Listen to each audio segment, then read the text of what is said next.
Somebody lift up your voice and bless the name wherever you are.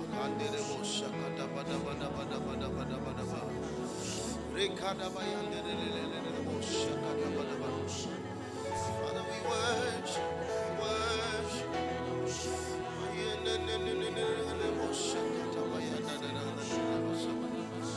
give you all the glory, Jesus.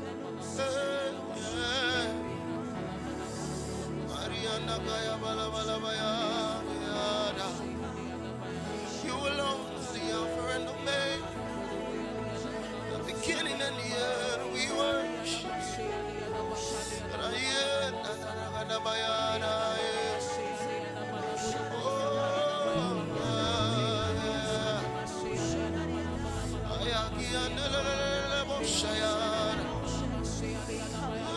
We worship you.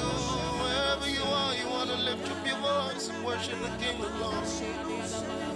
He alone is worthy.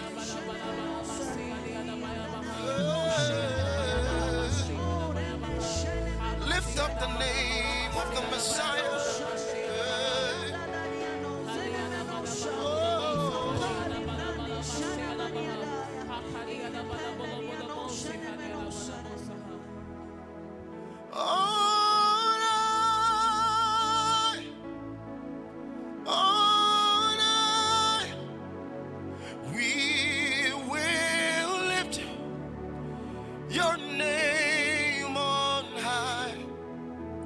That glorious name, oh God, on high,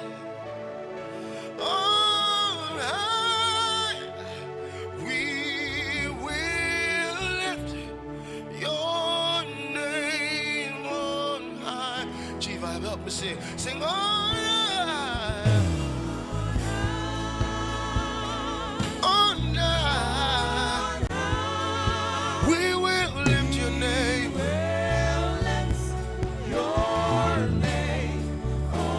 For the whole world to see, sing on high. Your mama see a picture of Jesus. We will lift your name.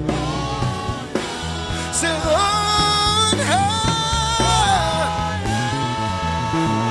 Hallelujah. We will lift your name. Your name.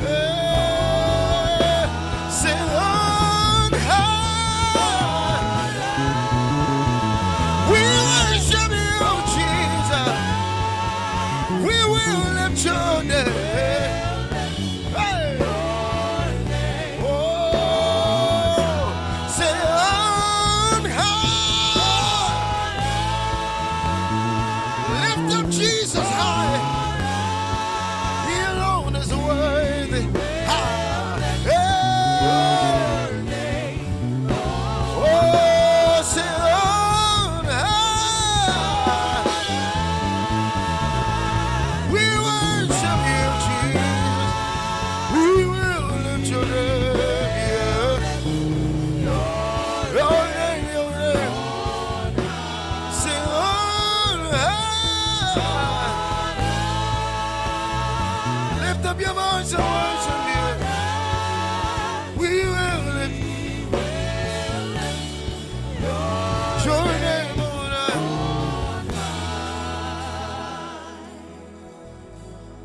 On high,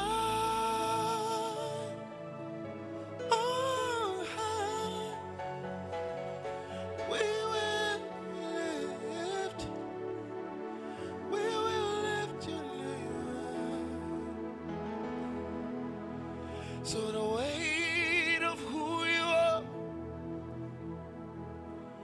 no words can carry.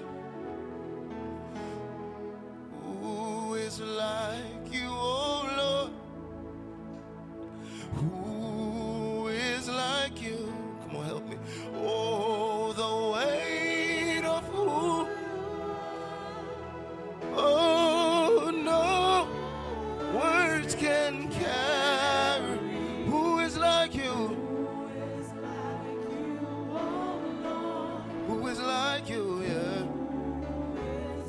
The weight of who you are. No words can carry. So who is like you, Jesus? Who is like you? The weight of who you are. Hey, Jesus. No words can carry you, Jesus. Hey, the weight of who you are. No words can carry. Who is like you, oh Lord? Who is like you? The weight of who you are.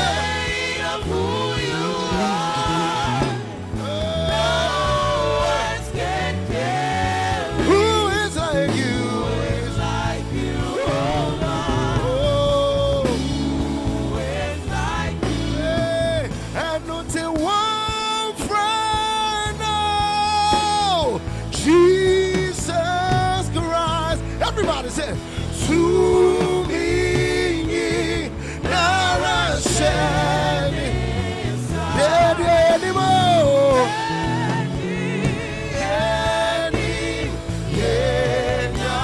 The apostle no. Say one friend of sir, one friend of sir.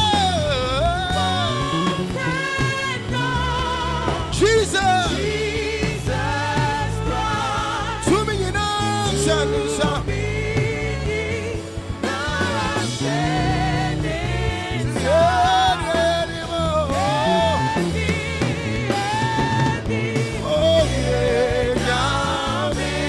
Apostle no. Say one friend and say one more time. Lift your voice and say, Jesus, to me.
One more time.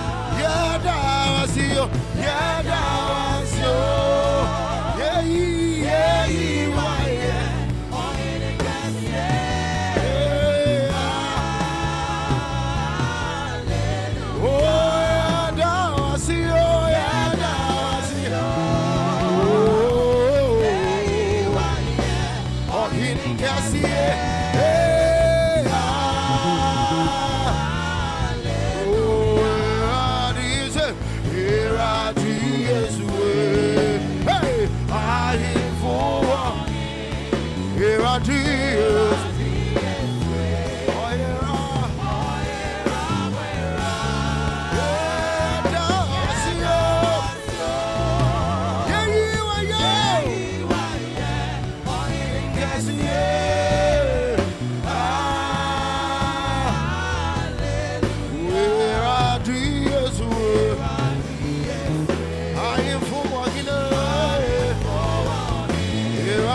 Everybody, come on.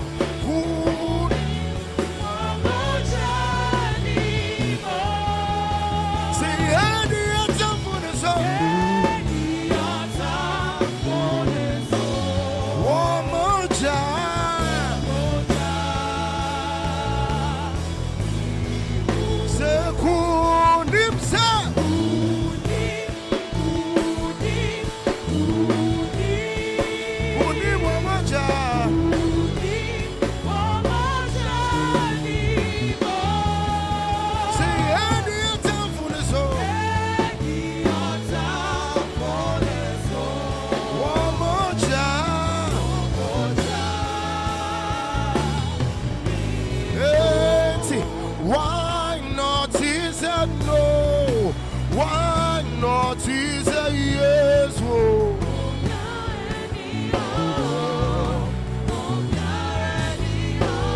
Hey, why not is a no? Why not is a yes? Oh.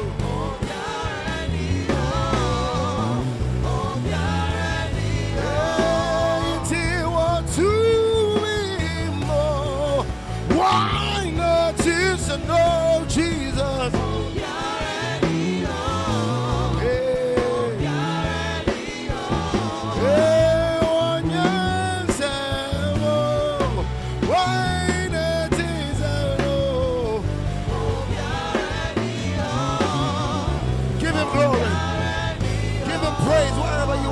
Your voice. Why not is a no?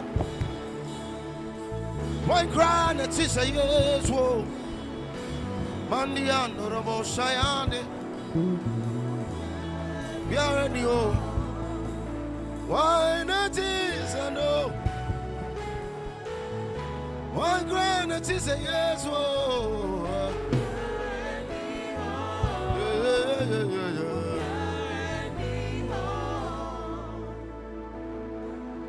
Messiano, Namatun Trumno, may need deny, cause we are see, everybody, Madame Medi,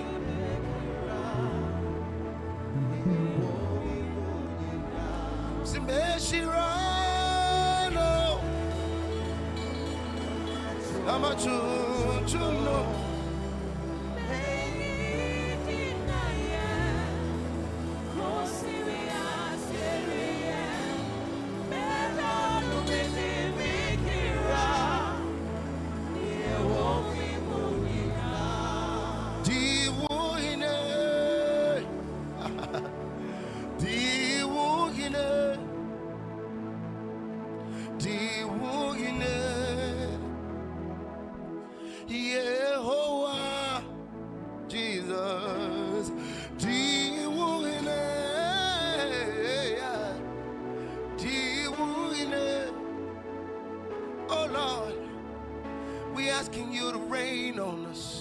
rain on us. Yehovah, sing the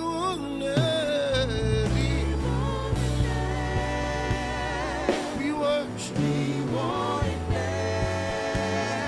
Give you all the glory. Yehovah, oh, the wounded.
Bet you are tomorrow, say, oh, baby, you are yo.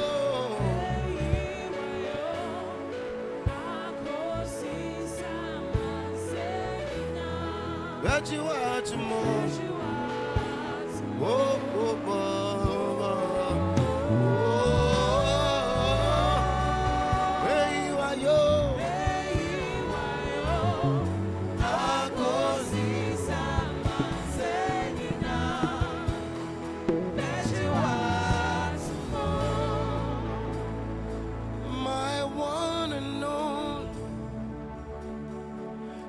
You're my everything. You are God over everything. Oh, Jimmy, you more. Say my one and only. God, you're my everything. God, you're my everything. God over everything. Oh, Jimmy, you my. My one and only. God, you're my everything. God, you're my everything. God over everything. Oh, Jimmy, you're my one and only, my one and only. God, you're my everything. God, you're my everything, Jesus. God over everything. Oh, Jimmy, you're my. Oh, Jimmy, you're my. Oh, can me qua. Oh, oh, can me qua. Mancha, on the face. Oh, Jimmy, you're my. Hey, can me qua. Oh, oh. Hey, enemy shine. Mancha, on the face. Oh, Jimmy, you're my. Hey, can me qua.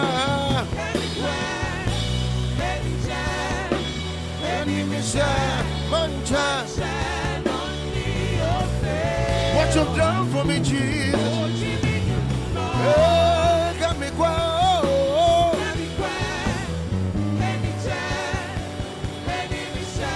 One time. Oh, Jimmy, I want to encourage you that's listening to us and say that Niawakano ebebemo. Nia Jesus I can't know no one ebebemo. But I'm familiar to me say no. Victory is mine. And why is you did more? Everybody say Niawakano ebebemo. Nia Jesus I can't know. But I'm familiar. Oh, victory is mine. Oh, hey, now I can know, yeah. Yeah, Jesus, I can know.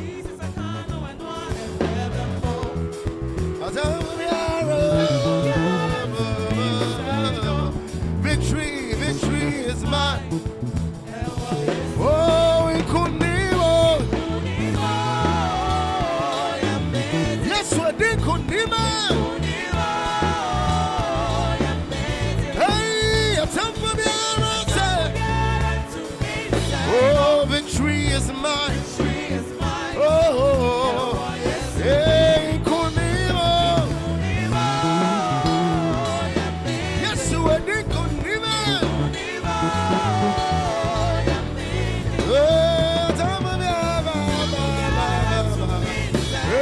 Victory is mine.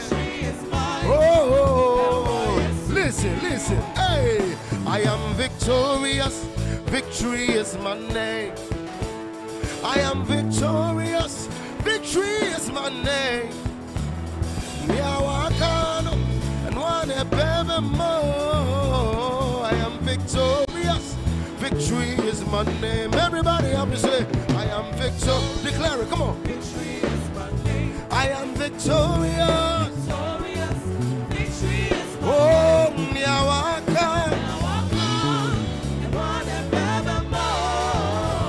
I am victorious. Hey, Kunimo.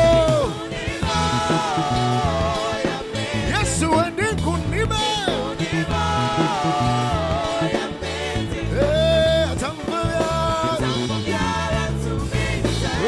Victory is mine.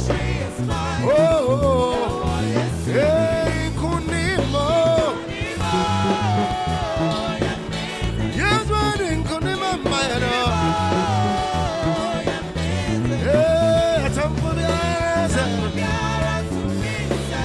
victory is mine.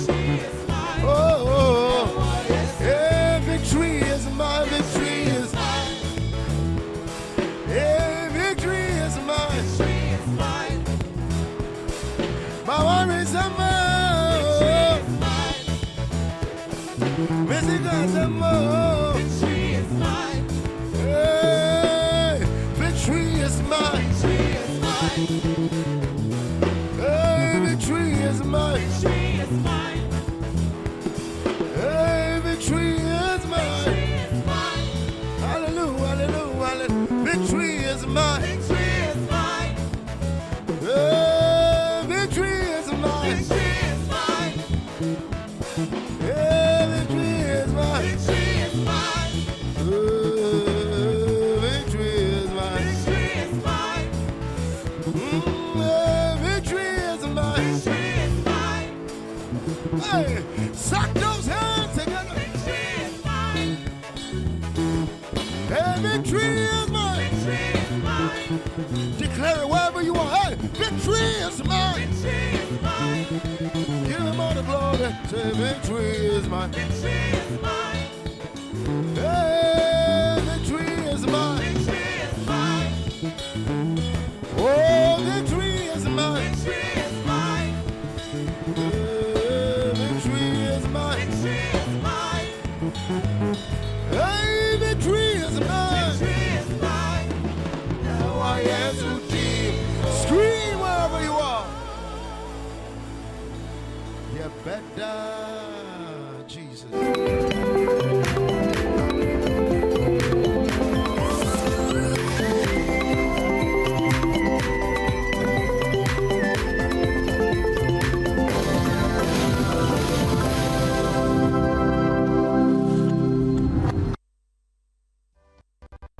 My line of work, a confident smile is everything. Kale Charcoal Toothpaste keeps me on top of my game and ensures my smile is always radiant and bright. With the tiring nature of my job, we spend several hours under the scorching sun. To keep our teeth white and our breath fresh all the time, we use none other than Kale Charcoal Toothpaste. Kale Charcoal Toothpaste. You're on a Kessie and in a kit one. Samayo kendini, who be here, some make us a papadia to a mammy mouthful. Kale Charcoal's natural ingredients, and a bomb is so buying, and man is swing, Nessasu Mama Hoto so I will beg you. Kale Charcoal Toothpaste. Choose Kale Charcoal Toothpaste for anti-cavity, whiter teeth, and fresher breath all day. Available in 80 gram and 150 gram. Grab yours today. Kale, Happy Smile. This advert is FDA approved. I'm ready to give it my all. My talent, dedication, heart, everything for this journey. What's all this? Welcome to the Breakers. You need more than a rhythm to survive these phases.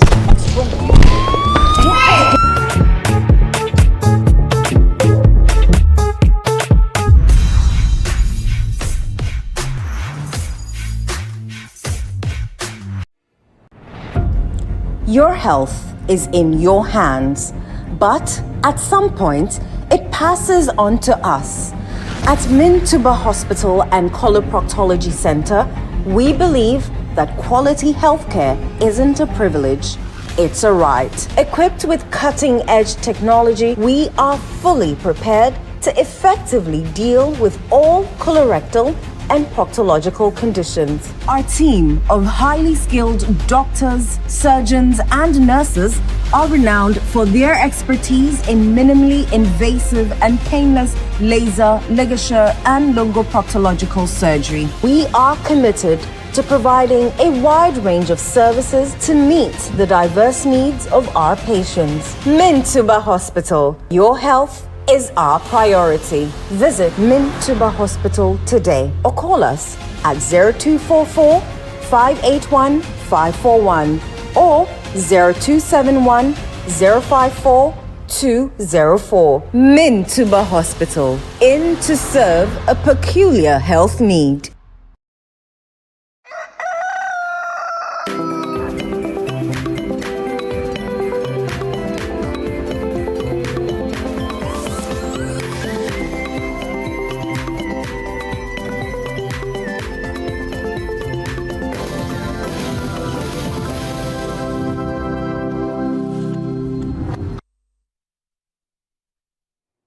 Good morning and welcome to your favorite Sunday morning TV show, Sunday Breakfast, right here on Channel 1 TV. What a start.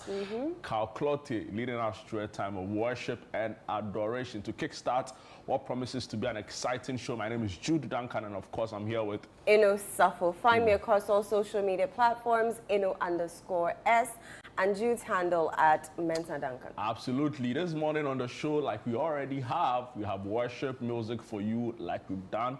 Of course, Carl Clotte and the team will be coming back. But of course, we'll also delve into the newspapers. I mean, the news stories, online big portals, what they've been reporting. We'll bring you headlines. And we'll also delve into our community. Goshegu, a lot is happening there. The state of their roads, you know, flooding, so many other things. We'll be bringing you some details on that. Our nutrition segment will also be coming up, as well as sports. And what are you looking forward to the most?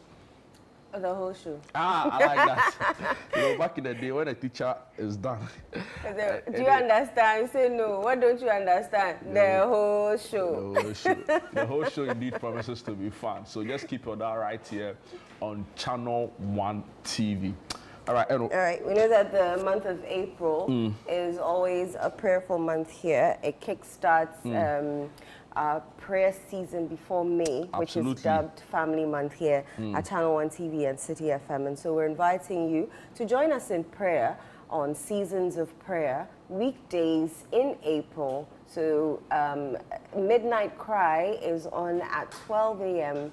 to 1 a.m. on 97.3 City FM. This is your day, 4 a.m. to 6 a.m. on City 97.3 FM as well. And Prayer Encounter, also live on City 97.3 FM from 12 p.m. to 1 p.m. every weekday in April. And this precedes the 1st of May prayer at the Oil Dome Chapel, where we hope to see all of you there so that we can come and pray our wants into reality. Amazing. Of course, we also want to say a big thank you to all our lovely viewers out there for the huge support during our Easter Orphan Project 2026. We're able to visit some selected orphanages, rehabilitation centers, and of course, a prison to celebrate with them during this Easter period. And it was kind courtesy your donations, kind courtesy your show of love through your contribution and all of the lovely things you brought to us. So we say a big thank you to every single person who donated to make this a success. Of course, many of you couldn't donate, but you are supporting us every step of the way through your prayers, through your well wishes, and we saw all of that, and we are truly appreciative of that. So the Easter Fund project was held successfully, and we are here to say a big thank you again. Yeah. All right, so we have the Blanksons. It's a drama series here on Channel 1 TV. It airs every Thursday at 7:30 p.m. And it's a hilarious drama which talks about everyday life in a Ghanaian home. And so we're asking, watch, share, like, let us know what you feel about it. Thursdays, 7:30 p.m. on Channel 1 TV. It is a Channel 1 TV production, The Blanksons. And thanks to our amazing sponsors, Nasco Electronics, Lizzie Chateau, Out Mosquito Coil, and Everpack. Amazing, Eno. And I think, it's important that we also tell our lovely viewers out there that the Blanksons is a Channel 1 TV production, number one. Number two, some of the in-house people they see on our screens, like Tajuddin, is in there as well. And it will surprise you to know that it was, maybe I'm not allowed to give a lot more details. They should watch it, they'll see for themselves. But the fact that the shoot was, a significant part of the shoot were people in our production team at Channel 1 TV marveled me. Because there's a big difference between TV production and production for TV series. Exactly. Yeah. So when Apioko told me about it, I was blown away. I was like, wow, almost 90%, if not more, of the people who shot this were or are staff. Channel 1 TV staff. So Apioko again explained that it forms part of our brother vision of pushing everything Ghana, right? In the sense that, we are telling Ghanaian stories in different ways through the Blanksons. So it makes for a really, really interesting watch. And I want to urge everybody, be a part of this. And we are grateful to our sponsors as well. All right. Good time to go into the portals. I think so. I think so. A lot is happening, and I'll start with citynewsroom.com. The big story here: Port Transport drivers threaten strike over new shippers authority policy, and this is the big story here. Also here, car Jarnot demolition to clear seafront for modernization. And this coming in from the developer. Moving on to some other story, Ahmed Ibrahim, who is the local government minister in the news, says MPs must have constituency offices to deepen decentralization. Don't worry, anti-LGBTQ bill will be passed, Speaker of Parliament assures. Advise Oforiatta to return and face justice, Duncan Amwa to MPP and family. Interior Ministry denies rolling 20% rent allowance tax on security personnel. OSP operates under standing delegation of AG, Kwesi Kwarteng. Africa must rethink education to tackle challenges, Ibn Chambers. And again, still on Oforiatta, Kwesi Kwarteng, who is a member of the New Patriotic Party's communication team, says Oforiatta can't be prosecuted without extradition. The GMA dismisses viral claim on vessel detained by the Senegalese Navy, and the GMA is the Ghana Maritime Authority. To some international news on the citynewsroom.com, they are reporting that Iran-US peace talks fail to reach deal as Washington issues final offer. And I was following this live yesterday as it unfolded, and it was really, really interesting. The art of negotiation, really interesting to follow. And finally, with me here, Emilia Arthur swears in reconstituted Fisheries Commission Board. And these are the big stories on citynewsroom.com. Eno. Okay, I'm on channel1newsonline.com, and some of the stories you'll find on that portal. Give me a minute. Kaswa Old Market redevelopment fully funded, according to Queen Star Sawyer. Port drivers threaten April 14 to 17 strike over new charges. Firefighters battle blaze at Bubuashi Atiko Junction. Bagbin calls for state-funded constituency offices for MPs. Security allowance tax deduction done by Finance Ministry. That's the Interior Minister saying so. And the story you read earlier, Bagbin, anti-LGBTQ bill still priority. will be passed. And other stories, TGMA, don't downplay my Artiste of the Year build. That's according to Medical. Owabe, Baraka, why are you laughing? Owabe, Barakese plants face shutdown over pollution. Wow, power fluctuations. And those dams are in the Ashanti region. Dredging begins at Nana Krom Gate after a Denton flooding. A+, we've moved Easter from Kwo to Gomwa, and he said that on POV. Trump announces 2-week ceasefire with Iran to advance. Okay, these are old stories, but yes, so essentially that's what's happening on channel1newsonline.com. And graphiconline.com, 3 co-wives, 5 children perish in Kano disaster. Wow. Moody's revises Ghana's outlook to positive improvement on the economy. UN Secretary General names Ghana's Anita Kiki-Gbeho as South Sudan envoy. And this is big news. Ghana's Anita Kiki-Gbeho named South Sudan envoy. Christina Koch, and I'm sure that name is familiar to you. She's become the first woman to travel around the moon on Artemis 2. And it's great to know that she is a former exchange student of the nation's premier university, the nation's hope and glory. And we join in her accomplishment to say that it's a victory for not only NASA, not only America, but by extension, the University of Ghana. And we are really, really happy for her. I listened to her a lot when she was on the Orion capsule, all the way outside the outer space, and it was incredible. Government distributes over 8,500 laptops to 1 million coders project. We can tackle multiple priorities. Sam George defense family values bill push. And let me just ask you briefly, what did you make of Sam George's? Yesterday, I had an interesting time with our listeners, right? They were sending me interesting messages on Sam George's retort to government. Can I describe it as a retort? It's not really a retort. Yeah. His response to the government communications minister's position about the LGBTQ bill not being a priority. I've heard from a church, the Catholic bishops. Yes. They say, Charlie. Under no circumstances should but I like the way they capture it. They say, a country's priorities should not only be bread issues. It's not only about bread. It's also about the soft issues around, values. And I think Matthew Jamfi, Reverend Matthew Jamfi, that's the name, right, of the leader of the Catholic bishops. He argued out this point quite interestingly. I don't know what you make of all that has happened. I think people are agitated because when they were in a position, it was one of the loudest, Nanado passed the bill, Nanado passed the bill, Nanado passed the bill. And that when we come, we'll pass the bill, when we come, we'll pass the bill. And it was one of those issues that I feel people listened to and probably cast their vote for the NDC, despite every other thing that was happening. To be fair, I think Afrobarometer tells us that it's very popular. Yes. In terms of those who support the bill. Yes. So you feel like it helped the NDC to win the election? It did, because they were very loud, if I'm not mistaken. They were very, very loud about it.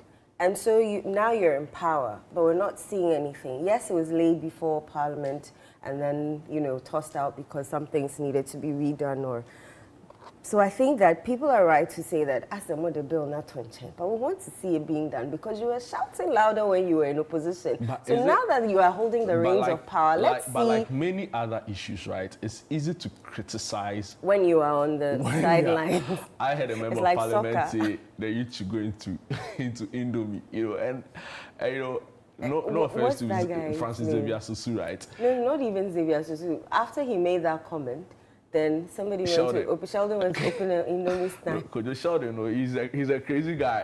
But it was interesting. I think he's now giving Indomie house to campuses and all of that. But I see, when you're in opposition, and we've had Xavier Susu on many platforms here, talk about everything he intends to do. The reality in government is different, right? Sometimes you have a very skewed narrative as to the available resources, but if central government or the collective interest is that it's not a priority, what you think is a priority. And it happens sometimes, even in the newsroom, you go and cover a story. Yeah. Charlie, when you are there in your mind, it is the biggest story. Like everything else should just stay somewhere. Then you come, they are going through the stories that should air on a priority basis. And it's not even on the list. Do you get what I'm saying? Yeah. Don't give examples. So I know where you're coming from. So it also happens in government. Yeah, it does. So in your mind, it's huge. But when government looks at the resources, they look at their spreadsheet, they look at what they want to achieve at the end of the day, and they feel like in the collective interest, it is not a priority. Are you bound to side with the government interest or what you have come out to say, as part of the campaign? I don't know if you get what I mean. I do get what you mean, but it doesn't. I mean, it was part of your campaign promises. It was part of what you campaigned for, and it was one of the. I feel like it was one of their major things that no one did. No, but to be fair, I'm mixing my Twi and my English. The president has not said he is not interested in it. No, he's made it clear that priority. Yes. So it means that there are other things more important, like our fuel, the reserves, economy, the economy. There's an ongoing war. Our economy is doing well. But it's an ongoing war, and the ripple effects of that could negatively impact our economy. And we've not really figured out a lasting solution to that. There's also the state of our education, for example. Right. Every other day, we are hearing challenges about some problem there or some problem here. Yesterday, I interviewed a group, Nature Sprouts Foundation. That they can't fix our education in 4 years. They can't fix everything in 4 years. But they can fix some. But they can fix some and make significant gains. But this is just a bill. Just pass it and let us be free. But maybe they are also, have you considered whether they are actual human rights violations, as we've heard from opposers of the bill? Yes, for which reason we need to properly scrutinize. So, I don't know, but it was interesting for me to see Sam George, in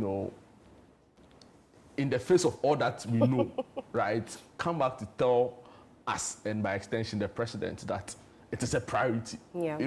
For the life of me, because I feel like he's the face of that bill, because he's also been very loud and very vociferous about this bill. And he's the face of that bill, and so everybody's holding him to account, because in opposition he was shouting loud. Now it's your turn. Let us see but you. Your boss said, for the life of me, I can't imagine walking the frustration to my that line he's manager. feeling. Actually, the other way around, like having proposed something. So you feel like he should be called to order? I'm not saying that. It's just interesting for me, and I'm enjoying the moment, actually. I've not seen a minister, and I think it's healthy for our democracy. Yes. To an extent. To challenge the authority. status quo. Yes. But it's never done in our part of the world, is it? To be because fair, it in feels the 90s, like you are... maybe our senior citizens should help us. They watch the show a lot for some funny reason. Yeah, they do. They love it. I think in the first government, in the Fourth Republic, there were issues with the president and his vice president. Later in Mr. Ato Ahoy's book, Kwame Ahoy's, Ato Ahoy, I think so, Working with Rollins, probably missed the names. He described that episode of the kind of frosty relationship that existed between Rollins and his then vice president, Akar, right? So I don't think this is the first time we've seen a kind of, it's not a revolt, Sam George has not even revolted, but like disagreements, So it's interesting how it will play out. It usually won't last because the president has ultimate power, and responsibility to change at will, especially if you're an appointee. You know, but if you are a member of parliament, they have more freedom to disagree. But our president, everything is not a priority. Banning Galamsey is not a priority. Oh, he has not said that. He said it's not a priority to send a military. But it's different from saying banning Galamsey is not a priority. And even the sending the military. But to me, ultimately, that was the same. Okay, how did he capture it? So that I don't. The argument of this government in their reluctance to send, in fact, there are even military people on the ground. I think your argument is banning small-scale mining. Yes. And they make the point that if you compare the kind of work the previous administration did and the worsening rate of illegal mining in by extension, our forest and all of those things, at that time, based on all what was available to them and the evidence of it, they had to ban it. But now they've instituted new measures like Blue Water Guard and other initiatives. You know, they have NIMOS in place, right. And they make the argument that all of those interventions they've instituted has reversed the rate at which our resources, our forest, our water bodies were being destroyed. So based on that, we don't need the ban yet. I don't know if you get the point. So it's not the same. It's not the same as saying it's not a priority for us. It's not a priority. They are saying that they've worked on it, so it is not. It is not a priority. Have you seen our water? I don't know if your water flows white, but my water flows, I don't know what color it is. You know, Franco Hills. Yeah. You know, Franco Hills. My water does not flow. It does not flow white. I don't even use Ghana water. I use a borehole. So if that has been affected, and going around with a caravan, we were passing through, you know, various water bodies, and you could visibly see the destruction to our water. And the EPA has been shouting from the top of the hills that we might be importing water soon. I think recently they were also telling us that there's a mechanism that can be used to clear our water, and it's going to cost us millions of dollars per square kilometer or per something. That's a lot of money. If that doesn't scare us, then I don't know what is. Because it should be a priority. If that doesn't scare us to fight Galamsey, then I don't know what is. Anti-LGBTQ, I can agree, it might not be a priority now, considering everything that the world is going through, thanks to but the Catholic bishops say, you know, you can fix roads and also deal with social issues. Of course you can. You agree with them? I agree with them. Interesting. Yeah, I should disagree with my people. But no, I completely agree with them. But you can disagree with your church. But the church is not. No, if it was wrong, I would disagree with them. But this is right. You can deal with two issues at the same time. It can be done. We'll see how it goes. I mean, there are concerns around the bill in itself. You know, there are human rights concerns. So we need to listen to the president on what this is all about. Okay, let me quickly go through GNA and then we can go. So President Mahama celebrates NASA astronaut Christina Koch. Kajabi residents applaud fuel price cut. Artemis 2 astronaut Christina Koch and crew splashed down after historic moon mission. KNUST secures $2.3 million funding for research activities. And there's a viral video of a Nigerian woman in police uniform. She has been arrested. Ghana's black damsels retain CAF African Schools Championship title, and we're not even making enough noise about this. Congratulations to them. We doff our hats to them. They have done amazing. Jude? Let me just take you to the foreign front. Quite a number of big headline stories. Vance says no agreement reached after marathon US-Iran talks. Moving on to some other story, Trump, closest ally in Europe, faces toughest test yet as Hungary votes. Now, their current president, Orban, there are concerns that if he loses, it will be a big blow to the whole right movement, you know, across Europe in the Americas. So, yeah, they have an interesting update on that. Let me just add, I think Benin is also going to the polls today. Yeah. They've been regarded, you know, largely as one of Africa's or West Africa's model democracy. Can you guess the country with the best democracy, arguably in West Africa? Definitely Ghana, you know. Yeah, really? So Benin is up there as well.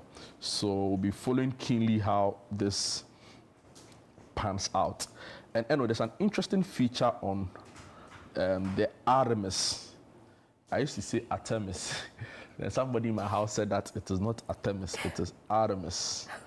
So there's an interesting feature on what the Artemis crew shared in their first remarks after their return to Earth, right? But I really love how they kept talking about their faith, you know, and their belief in God and how this points to God's sovereignty and his might in the creation and all. You know, because usually when people are this exposed, you hear all sorts of things, right? Like, oh, there's some Big Bang theory, or there's some really, really wild, but they share their faith in ways that is really unique, and I love that they were able to do that, and it's really inspiring. And for me, I've said that Christina Koch is a remarkable role model for lots of young people.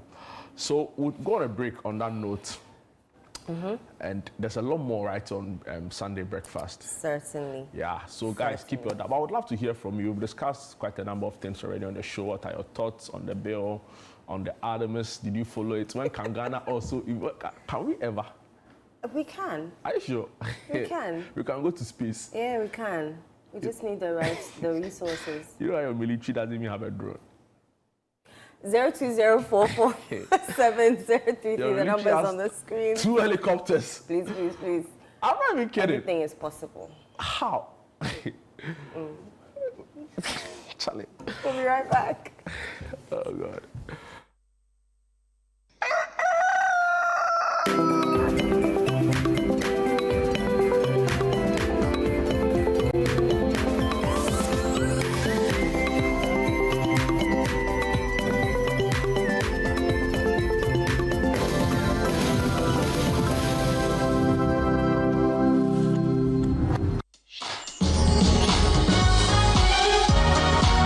This Sunday on the Upside Down Show, the man at the center of Ghana's sporting affairs, Kofi Adams, sits down with Frima Edunyame, and this one goes beyond the pitch. Are we ready for the World Cup this year? Well, I would say that we are preparing. If I tell you that we are ready today, we don't even have a head coach. Talking about the right track and we not getting there, you have any idea when we are getting a new coach? We have 3 names already, right? Hopefully, if by this weekend we don't announce the coach, latest by Monday, we should be able to announce our new coach. Which year were you teaching at Sadisco? At this school, I thought from between the year 2000 and 2005. Oh, that was a long time. Yeah, what were you teaching? I taught biology and integrated science. Oh, quite interesting. Biology, everybody loves biology. Did you know that you were going to be a politician? Did you have plans? How did that happen? I was a politician. Okay. Actually, before I went into active politics. Yes. Right. I was doing right from school, from even the university. Okay. We were the foundation members of what is staying today, what has come staying today. Okay. Don't miss it. This Sunday at 7 p.m. sharp, only on Channel 1 TV. No power. Another year is here. A new beginning. A fresh opportunity to draw closer to God and to one another. This family month, your family radio station, 97.3 CDFM, invites you and your loved ones to something truly special. The 2026 Family Consecration Service, a sacred gathering where families come together in prayer, faith, and unity. It's a moment to dedicate your home to God's loving care, to seek His protection, His guidance, and His peace over every household. Come and experience divine connection as we pray for strength, restoration, unity, and direction for our families. Married couples will also have the opportunity to renew their vows, reaffirming love, commitment, and purpose. The date is Friday, the 1st of May, 2026, from 6 a.m. to 12 noon. The venue is the Oil Dome, Royal House Chapel, Accra. Bring your entire family and come expectant. And let's commit our homes into God's hands. 2026 Family Consecration Service is powered by 97.3 CDFM with support from Channel 1 TV, because the family that prays together stays together. Calls me home in the power for Christ the solid. Welcome to the Health Quarters Ghana, where medical science meets everyday life. Join Dr. Gideon Assan and the irrepressible Clemento Suarez as they tackle health issues. My name is Dr. Gideon Assan. I have with me here my co-host, Clemento Suarez. I knew how it felt anytime I started to feel the pain. Whether it is hernia, breast cancer, cataract, or infertility, the show brings together victims to share their real life stories and experts to debunk myths. If you wear cotton supporter, and there be a pampers and a benwa or bosom.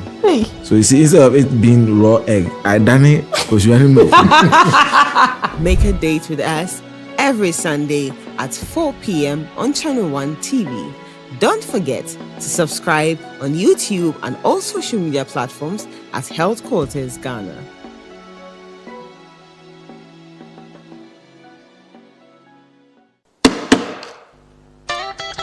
Wow, this is 1998. I can't believe I'm turning 50. When I look back, all that I can remember is all I've been given. Life, friendships, family, and dedicated fans. And I still have a seat in a beautiful industry, enjoying the opportunity I've been given to serve Ghana. I'm made in Ghana. But check this out. Channel 1 TV says they want to celebrate me. They say I'm a good example. Is it true?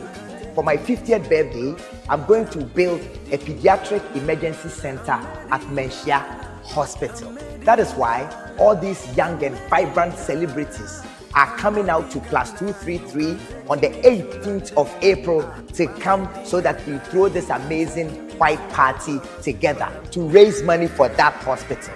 Kwame Eugene, Kidi, Kim Paluta, Amrado, Miss V, Sister Fia, a free year, Kwabna, Talent, Abiana, Akwabwa, Abochi, Brothers, Raskuku, Adina, and another friend of mine, Andy Dusty on the 1 and 2s. He is not young. 9 p.m. till you are tired of listening to great music. I know that Channel 1 wishes that they could bring all of this excitement for free, but because we are trying to build a pediatric emergency center at Menchia, please be happy to pay 1,500 for VVIP and 1,000 cedis for VIP. See you there.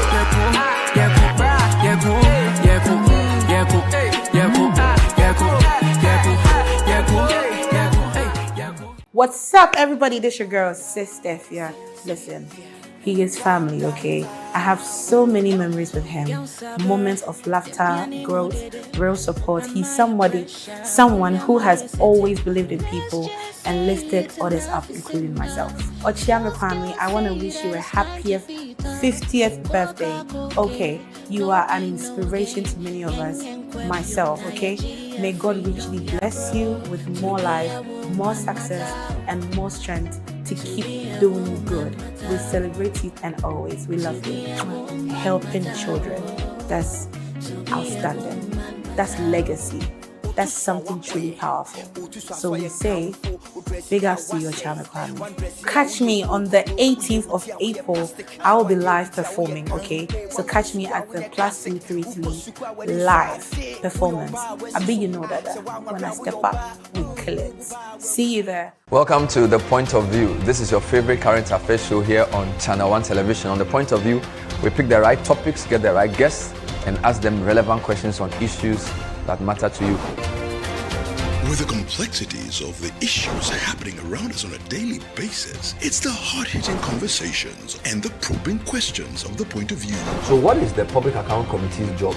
So what we do is to scrutinize, clarify, and find out why certain infractions have been made.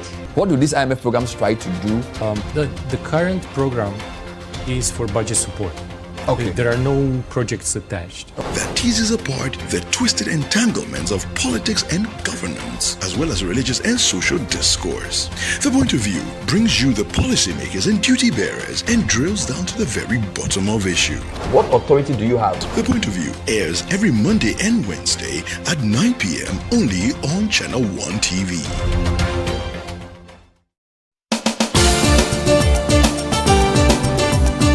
In a nation full of questions, where truth often hides behind noise, one show dares to ask what truly matters Face to Face. With fearless clarity and a quest for accountability, host Umaru Sanda Amadou sits down with the movers and shakers of politics, governance, society, and business, confronting the issues that define our national conversation. Yes, I am Umaru Sanda Amadou. This is Face to Face, and you're welcome. I say very often on the floor of Parliament that when we were in government, we got some things right, we got some things wrong. Are you still planning to go to Parliament, or you want to look at National Party office position? No, I'll be going back to Parliament. There's an unfinished business which I need to do. Sports has 3 legs: development, management, and promotion. Disintegration is extreme. We do not wish that even on your worst enemy. Every Tuesday at 9 p.m., join Umaru Sanda Amadou on Face to Face as he digs deeper, challenges power, and reveals the stories shaping Ghana's future. Only on Channel 1 TV.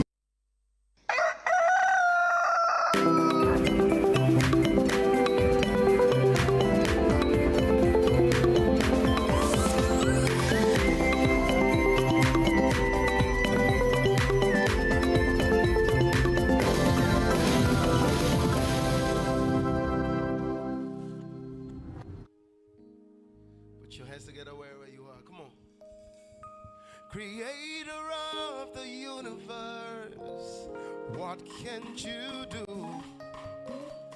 What can't you do? Jesus, name above, Jesus, come on, name above every other name. What can't you change? What can't you change? Jesus, one more time. The creator of the universe. What can you do? What can you do? Jesus, you're the name above every other name. What can you change? What can you change? Hey! You are a great and mighty God. Hey, you are able, Jesus. You are able, say you are able. Great and mighty God. You are able, oh, Jesus. There is nothing, say, there is nothing, nothing you cannot do, nothing you cannot change. Nothing you cannot turn around. You are able, great and mighty God. I put my trust in you. You are able.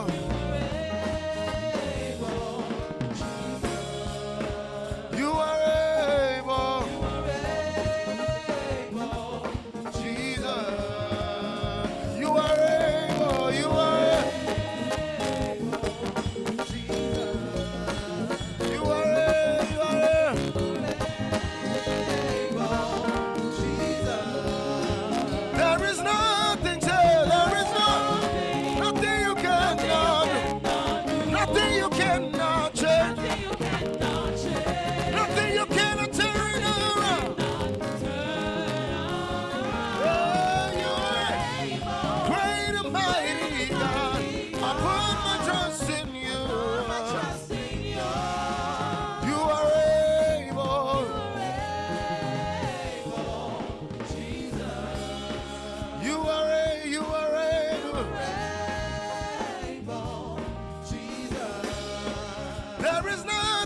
Time. There is nothing, hey. Nothing you cannot do, nothing you cannot change, nothing you cannot change, nothing you cannot turn around.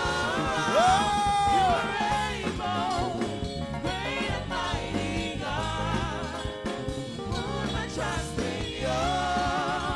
Hey, you are able, Jesus.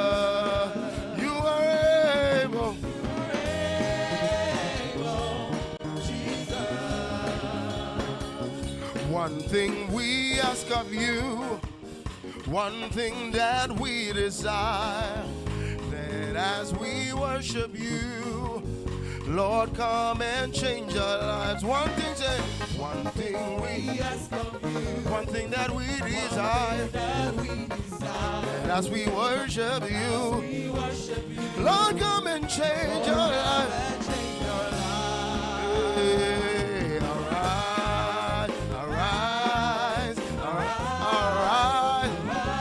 Hey, arise, take your place, be enthroned.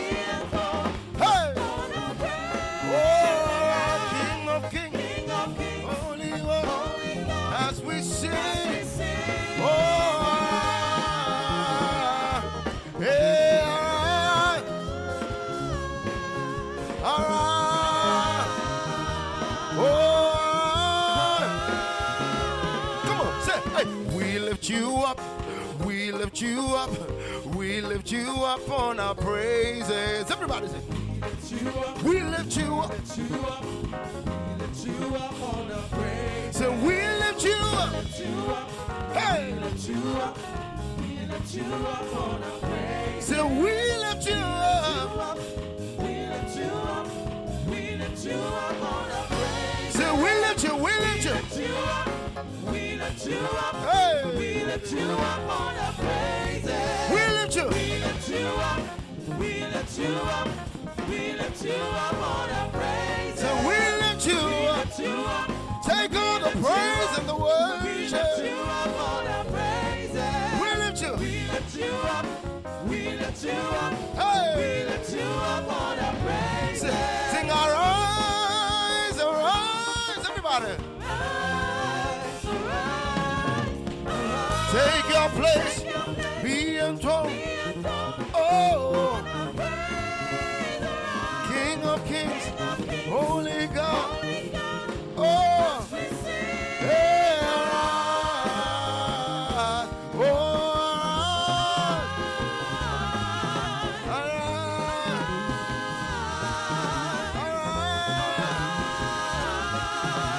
I praise in the valley, I praise on the mountain, I praise when I'm sure, I praise when I'm doubted, I praise when outnumbered, I praise when surrounded, 'cause praise is the water my enemies drowning.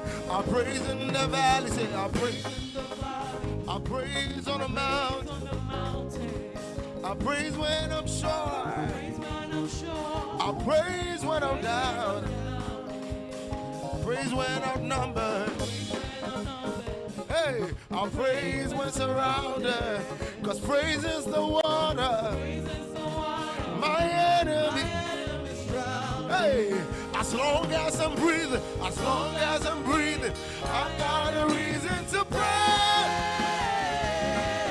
the Lord my soul. I've got a reason to praise the Lord my soul. Say I've got a reason to praise the Lord my soul. I've got a reason to praise the Lord. Oh, see I've got a reason to praise the Lord. Oh my, I've got a reason to praise the Lord. Glory be to God in the highest. Hallelujah. Put your hands together wherever you are. Hey, glory be, honor be, praises be, glory be to God in the highest. Hallelujah. Everybody shout hallelujah. Hallelujah. Hallelujah. Hallelujah. Everybody shout yeah. Hallelujah. Everybody. Hallelujah. Everybody shout hallelujah. Hallelujah. Hey. Hallelujah. Everybody shout hallelujah. Hallelujah. Hallelujah. Everybody shout hallelujah.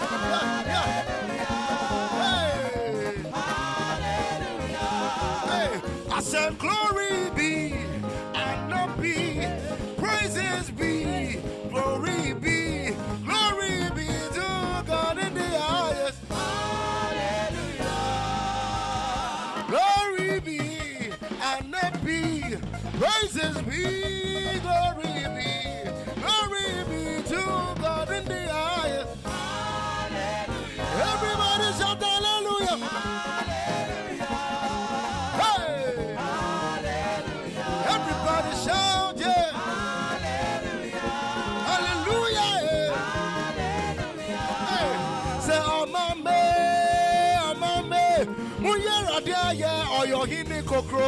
Everybody.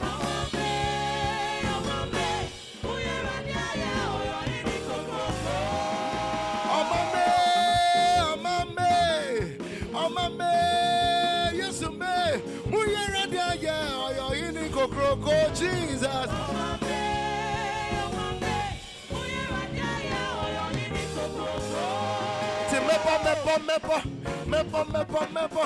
Mepo dina chirama.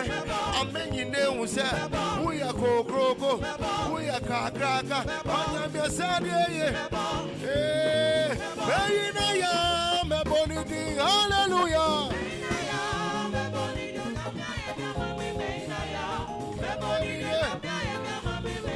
Last one. Hey, Father, the universe you made, and everything displays the wonders of your grace. You took my sin, and you put your name on me. Put your name on it, we go sing. Hey, Father, say, Father, the universe you made, and everything, the wonders of your grace. You took my sin, and you put your name on me. You put your name on me. Hey, say, Boshano, say, Boshano, Boshano, I got my victory. Hey, what coming? Everybody. Hey, say, Boshano, say, Boshano, Boshano, I got my victory. Hey, what coming? Now, say, everybody. Now, what did one part of woman? What says I mean? Let's don't care me more. What come home? Hey, it means to go. Now, say, what now? What did one part of woman? What says I mean? Let's don't care me more. What come home? See me. Oh, say, Munjami, oh.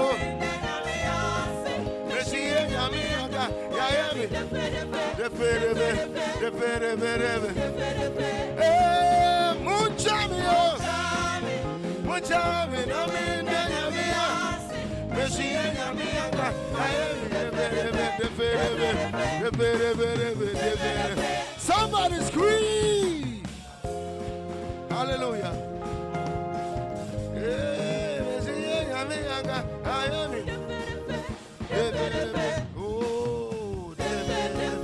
Hallelujah.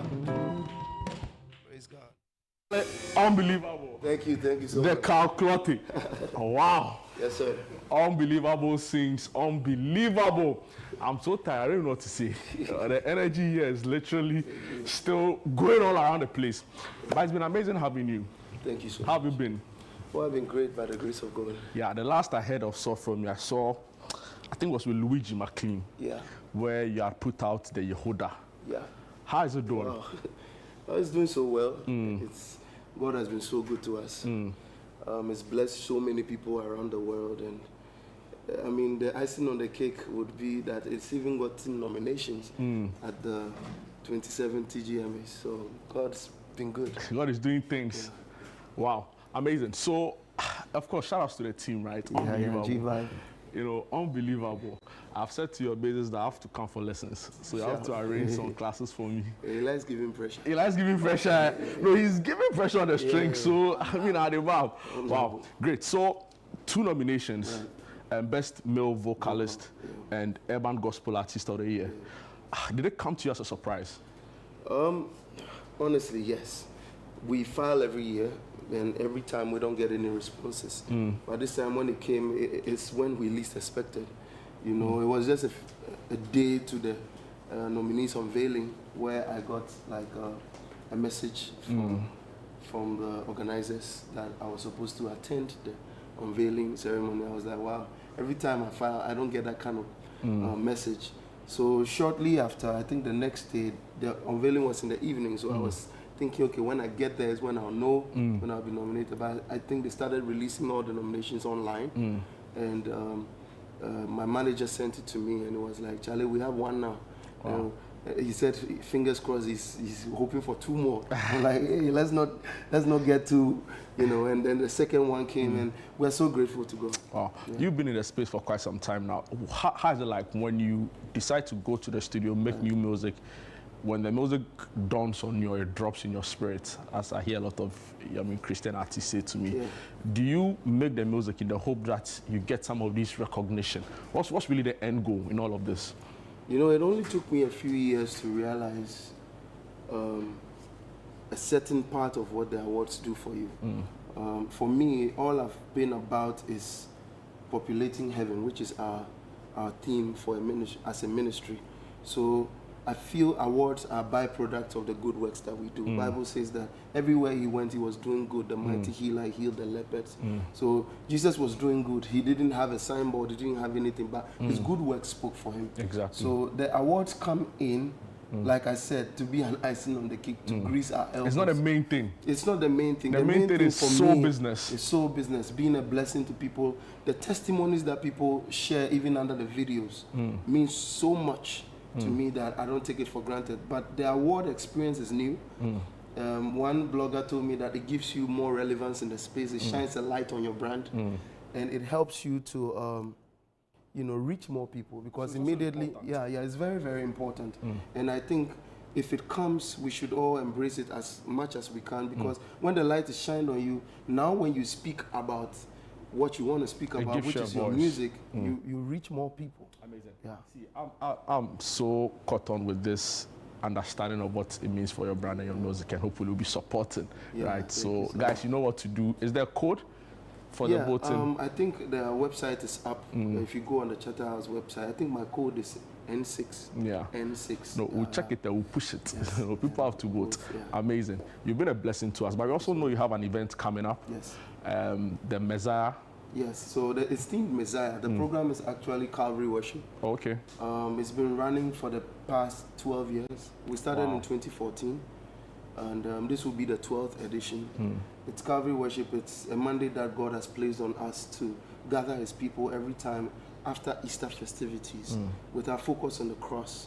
And, the cross is the best thing that fascinates me about why I even gave my life to Christ. It's the foundation of the faith. It's the foundation, like giving himself for me when I don't even deserve it. So when he was going to give me a program to do, it was Calvary Worship. Initially, my people were trying to make me make it creative and put my name in the Calvary and make it like C-A-R-L, but I was like, no, it's not about me. That's not the point. It's not about me. I would rather have Calvary Worship with Calclotti, then that's fine. But it's a program that has been running for that long, and this year it's Messiah.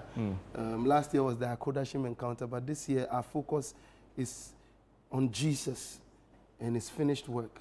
And John 20 verse 31 is telling us that when we believe, we'll have life in his name. So our focus will be on Jesus. He's going to be the only audience on that day for me and even the people that are going to attend. Unbelievable. Where is this happening at?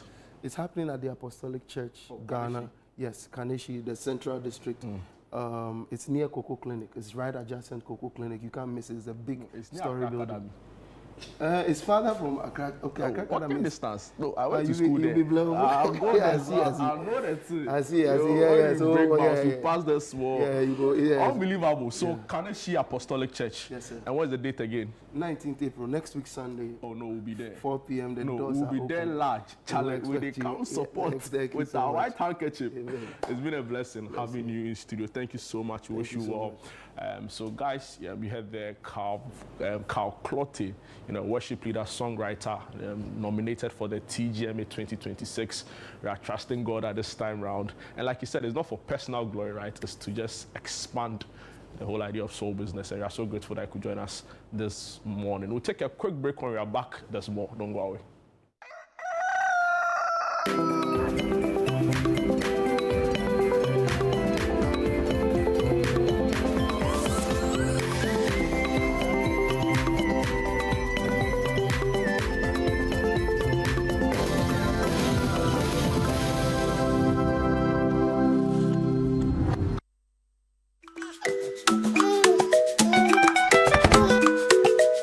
How may I help you today? We'd like to open a bank account.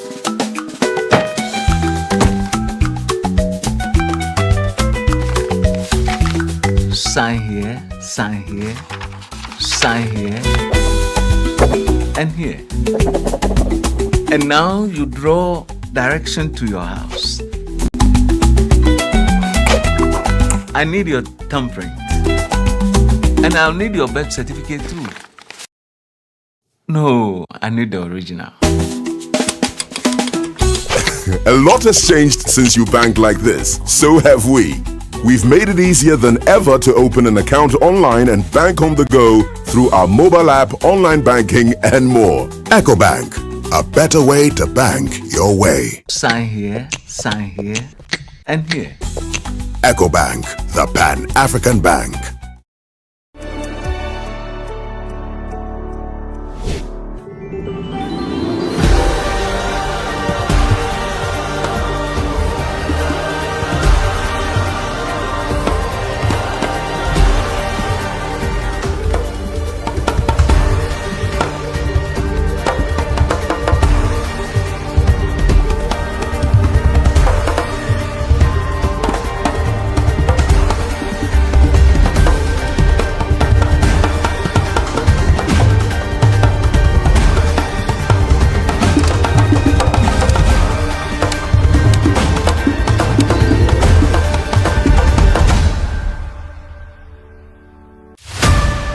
I'm ready to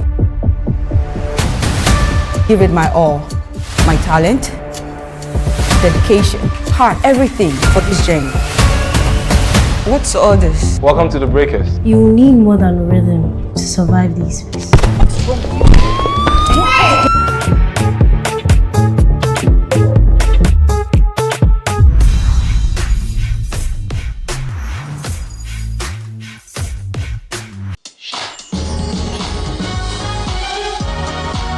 This Sunday on the Upside Down Show, the man at the center of Ghana's sporting affairs, Kofi Adams, sits down with Frima Edunyame, and this one goes beyond the pitch. Are we ready for the World Cup this year? Well, I would say that we are preparing. If I tell you that we are ready today, we don't even have a head coach. You know, talking about the right track and we not getting there, you have any idea when we are getting a new coach? We have 3 names already, right? Hopefully, if by this weekend we don't announce the coach, latest by Monday, we should be able to announce. Okay. Which year were you teaching at Sadisco? At this school, I taught from between the year 2000 and 2005. Oh, that was a long time. Yeah, that's what were you teaching? I taught biology and integrated science. Oh, quite interesting. You know, biology, everybody loves biology. Did you know that you were going to be a politician? Did you have plans? How did that happen? I was a politician. Okay. Actually, before I went into active politics. Yes. Right. I was doing right from school, from even the university. Okay. We were the foundation members of what is staying today, what has come staying today. Okay. Don't miss it. This Sunday at 7 p.m. sharp, only on Channel 1 TV. No power. Another year is here.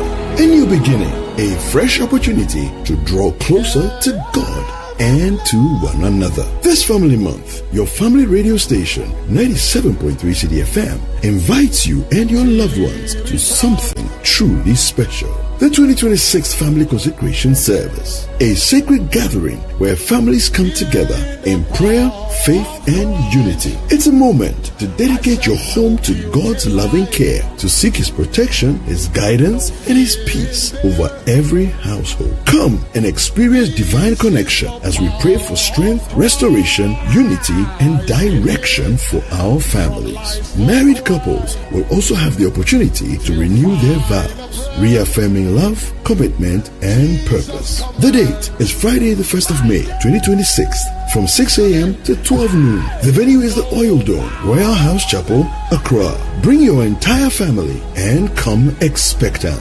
And let's commit our homes into God's hands. 2026 Family Consecration Service is powered by 97.3 CDFM with support from Channel 1 TV, because the family that prays together stays together. Calls me in the power for Christ the solid.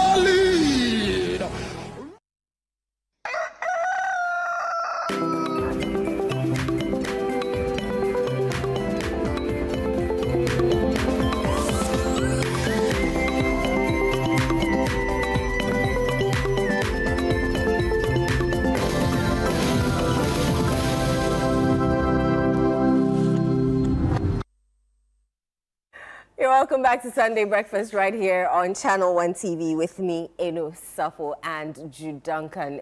It has been an amazing show so far, and I'm sure that you have been dancing as much as Jude and I have been dancing. Right now, we're going into our health segment, and resident doctor, Dr. Umkalsum Adam joins us. And today, we're talking about bedwetting in adults. A moment of silence so that it can sink in. Bedwetting in adults. I'm sure someone's like, oh, Papa, why are you bedwetting? But it is possible. And so, as you listen to the conversation, if you have any contributions, send them to the WhatsApp number 0204-447-033. 0204-447-033. Alternatively, you can go on social media and use the hashtag Sunday Breakfast, and we will read your messages here on the show. Doc, good morning. How are you? In your black and white, like a law student. That should be a signal for me. Hey, aren't you tired? Aren't you tired? Wow. Yeah. How has your week been? Oh, I think it's been great so far. Yeah. That's good to know. Very interesting cases to do, very interesting interactions with people. We actually had a mentorship session for the medical students yesterday, and I was very happy to be part of it. So you're already mentoring young doctors. Yeah. That's nice. And I'm also being mentored. That's good. Yeah, you learn from each other. That's the whole idea, right? Yeah. Interesting. Bedwetting in adults. Yes. What has bedwetting got to do with adults in the first place? Okay, so it's a spectrum. Okay, so some people can have bedwetting even as children, in adolescence, and then they move on to adulthood with it. So it's a spectrum. The end of the spectrum is in adulthood, but then again, it has to do with the types of bedwetting that we have. So I'll begin by, mentioning what exactly bedwetting means and what enuresis or nocturnal enuresis means in general. So bedwetting is the inability for the particular person or patient to be able to control the release of urine during sleep. Okay, so that's basically the simplest of ways to be able to understand what nocturnal enuresis is. And I use nocturnal in the sense nocturnal is nighttime. But certain times people may end up even having a nap in the day, and then they may end up bedwetting as well. So that's you would call diurnal. Okay, so you have the nocturnal in the evenings and then diurnal in the mornings. And we have something we call primary and secondary. So primary would say that, okay, if you have bedwetting right from the onset and you've not had any dry time, let's say dry time of about 6 months, it's been continuous from childhood all the way, then we would say that is primary bedwetting. And then that's the primary type. And then when you talk about the secondary type, it could be that you had bedwetting from childhood to, let's say, adolescence, and you've had some dry period, which shouldn't be less than 6 months. Okay, so for 6 months, no bedwetting, and then there's another trigger, then it starts again. So that becomes secondary. Or it could be that people may not have had bedwetting throughout their life, and then suddenly in adulthood, they end up with a trigger, and that trigger then starts the whole episode of bedwetting in that patient. So those are the different types of bedwetting. And when it comes to the causes, it's very important so that we know about them. I would start with the genetic predisposition of bedwetting. So genetic predisposition, a lot of research has shown that people who are, if you have a family member, let's say a mom or a dad, who used to have bedwetting and then grew out of it, the likelihood is that their kids may be predisposed to getting bedwetting as well.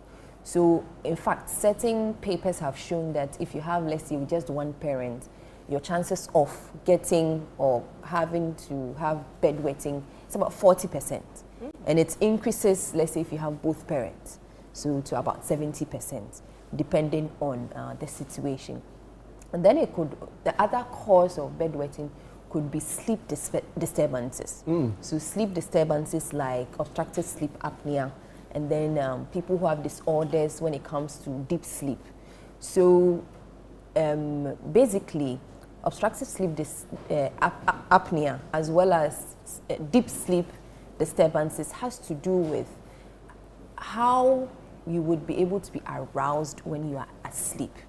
So if you are unable to be aroused during sleep, then that can lead to you having bedwetting as well. So possibly when I get to the pathophysiology, I'll be able to explain or throw more light to the sleep disorders that lead to bedwetting. Also, bedwetting could be as a result of certain medications that these individuals are taking. So if we mention diuretics, let's say people who are hypertensive and they are on antihypertensive medications like diuretics, spironolactone and the likes, that can also predispose you to bedwetting. And then certain substances, taking in certain substances. So let's say alcohol. Alcohol is also another diuretic that can also make your bedwetting worse. And then taking other stimulants like caffeine or taking in chocolates, high levels of chocolate and all of that. All of these are some of the substances that can also predispose you to bedwetting. And most importantly, constipation. So if you have a very full rectum or the large intestine, to the extent that it irritates or it compresses on the bladder because of its position, that can also irritate the bladder and then cause the voiding of the urine in the bladder at times in the night. That can also be considered as bedwetting. And then people who have UTIs, so they are predisposed to urgency, that is frequency, they feel the urge to void, and that can also predispose them to getting or to bedwetting, which happens at night and then eventually. You know, it's interesting because the prevalence globally in adults is about 1 to 2%. But then when it comes to children basically, the prevalence in children is about 10 to 20%. The reason in the differences in the prevalences may be because of the psychological trauma that bedwetting comes with. So a lot of adults may want to keep to themselves. So they don't want to admit to the fact that they have bedwetting because of the embarrassment it comes with, because of the fact that sometimes it gives them, it's actually would have a toll on you psychologically. You may end up with low self-esteem, depression. It may even affect your interpersonal relationship with your significant other. Because imagine if you share a bed with your significant other and then you have the condition of bedwetting. That is embarrassing, and then that can even end up being the source of the breakup with you and your partner. So bedwetting is very important, and I think that the prevalence that we are recording for even in the adult population is underreported because of the stigma associated with it. When you say adult bedwetting, like what age bracket are you looking at? So beyond 18. Beyond 18. Beyond 18. So if we say adolescents will be within the teenage age. So let's say from 13 all the way to about 17, getting to 18. But then ideally, in children, by 5, you should have trained enough to be able to control. That's what the potty training, right? Yes, yes. But for very senior citizens, right? So people who have crossed 70, 75, if they engage in, if it happens, it's not usually classified as bedwetting, right? If it happens, it depends on the circumstances around when that happened. Is it that there is an underlying medical condition that is causing the sudden onset of this bedwetting? Is it that remember that before you void, there's a whole neurological system that needs to be gone through. So in the sense that you have your kidneys to produce the urine, and this urine will be emptied into the bladder. The bladder will fill up gradually as the urine is being produced, and then as your bladder is being filled up, you have muscles around it. Then there's stretching, and then there's some nerve stimulation that sends signals to the brain that okay, the bladder is full and it needs to void. Then there is a signal back to be sure that okay, where I am, is it okay for me to void? Then you go ahead and then void. So there are certain, in adults, as you said, in senior citizens, there are certain conditions that may affect the whole neurological system. So if, let's say, even in injuries, you have a spinal cord injury that is affecting the nerves that help with this whole system that I have mentioned, or you have Parkinson's disease, okay, or you have certain other neurological conditions, even stroke, that is affecting that aspect, then that's in that case, it won't even be just bedwetting at night, but it could be you don't have that, you would have lost you become incontinent. You would have lost the control to be able to void the times that you are supposed to, and then also have that control over the bladder and your urination.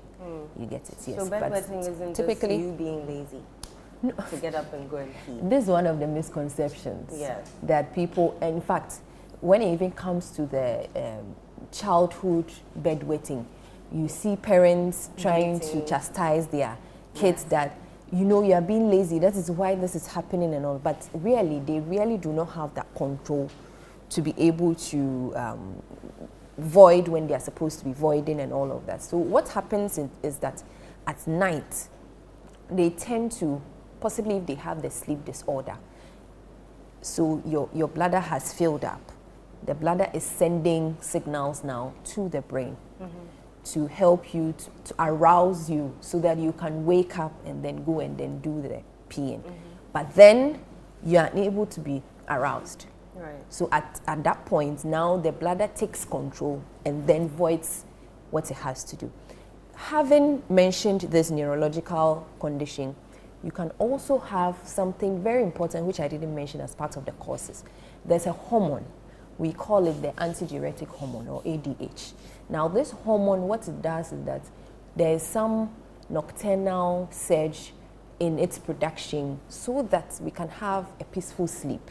So what it does is that it helps to reduce the production of urine during the night, okay, so that you can retain more of the water, or you can reabsorb a lot of the water, so that there is controlled production of the urine. So that would also mean that your bladder will not be filled up very early or quickly, so that until at a time when you are awake, so that you can go and then void. But then in most cases in bedwetting patients, you notice that this ADH is reduced. There's reduced production of this hormone in these patients. So meaning that the bladder or the kidneys will produce the urine as though it's normal or it's daytime, and then it fills up the bladder. And then once that happens, then the patient ends up voiding during sleep. Right. Yeah. So that is one of also the main causes of bedwetting. So aside the parents chastising, I don't think it's right that they do chastise. Rather, you would want to go through the right way to investigate this patient appropriately to be able to tell, are there any underlying conditions, or is purely the bedwetting that we have? It's purely one of the risk factors that we have just discussed.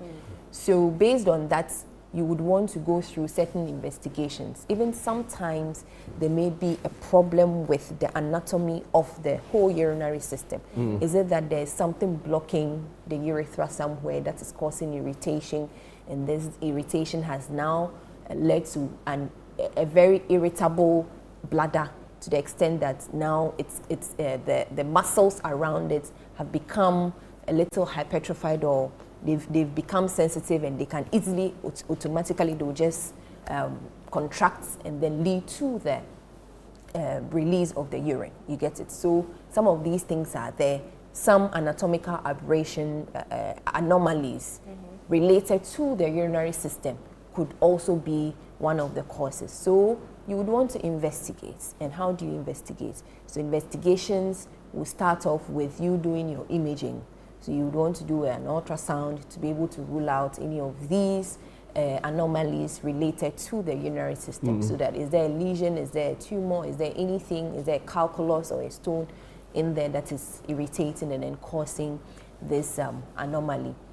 And then also you can do, just to look through the urinary system to be sure that there's nothing there, or there's a lesion there that needs to be taken care of. You can do a cystoscopy as well. So cystoscopy is just like looking with a camera in there to be able to tell if there's any problem related to the urinary system. And then also, after having done these investigations, and also depending on the causes that I have mentioned, if sometimes even you having diabetic neuropathy can also lead you to bedwetting. So you would want to rule all of these chronic conditions out before you know that, okay, basically it is related, possibly because of the history of the family predisposition. That is where it's coming. It's a genetic predisposition. That's where it's coming from.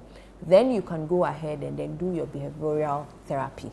So your behavioral therapy has to start with, okay, how do I train the brain now to be able to know that, okay, this is the time for me to wake up, and this is the time for me to be able to go and then use the washroom. You need to reduce the... Go on, sorry. Okay, so you'd also need to reduce the intake of water, not throughout the day, but some few hours before you go to bed. So you need to be able to hydrate yourself as much as possible throughout the day. So if it means that I'll do 500 ml of water maybe every 3 hours, so that I am very well hydrated throughout the day, and then I only restrict the intake of my fluid just before bed. It's a way to train yourself, because you don't want to say that you are restricting the whole day. If you restrict the whole day, you become dehydrated. If you become dehydrated, there are issues related with dehydration. Now you would want to hydrate more, and then in your quest to be able to correct the dehydration, you end up rather having to bedwet at night. And then also you restrict the intake of certain substances that we mentioned, like alcohol, like caffeine, because the caffeine is a stimulant, because it will stimulate, and then eventually you may end up having bedwetting at night. And then, yes, you wanted to say something? Yeah, I wanted to ask a question, but you answered part of it. So, okay. Does the color of the urine tell any story at all? For bedwetting? Yes. So for bedwetting, we would say that usually urine is amber color, but depending on how much water you have in the urine, it may look diluted or may look concentrated. Okay, once you have correct or urine that is being produced, amber color. Once you have a lot of water that has been reabsorbed from the urine that is produced, then it's concentrated. So it will have a deeper color than that. But if you have a lot of water within the urine, then it will have a lighter shade of the amber color. Yes. But aside that, that's basically what it is in relation to bedwetting. But if it comes to other conditions, then you can talk about the other colors that you may see depending on what you are looking at.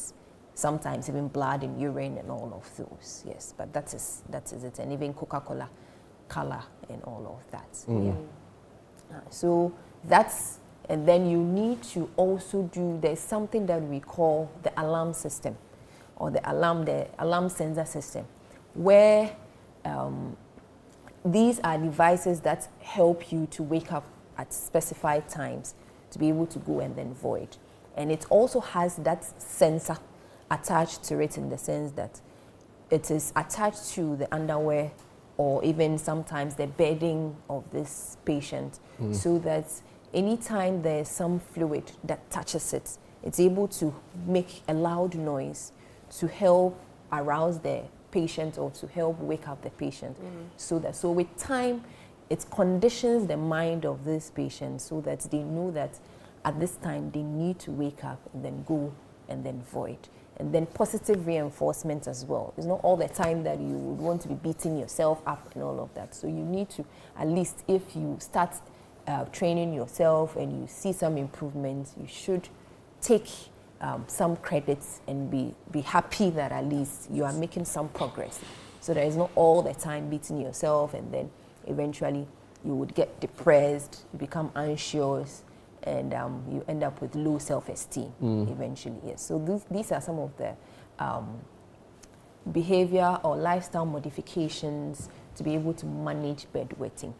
And if all of these have been explored over a period and you notice that it's still persisting, then it's time to have some thorough medical management as well. So the medical management has to do with you being assessed to be sure if you would have to be given certain medications. So the medical is to give you remember the hormone that I mentioned, so the synthetic components of the hormone that I mentioned, like desmopressin, that can also be given to you so that it can help reduce the amount of urine that is produced during the night, so that you don't end up having a lot within the bladder and eventually having to bedwet.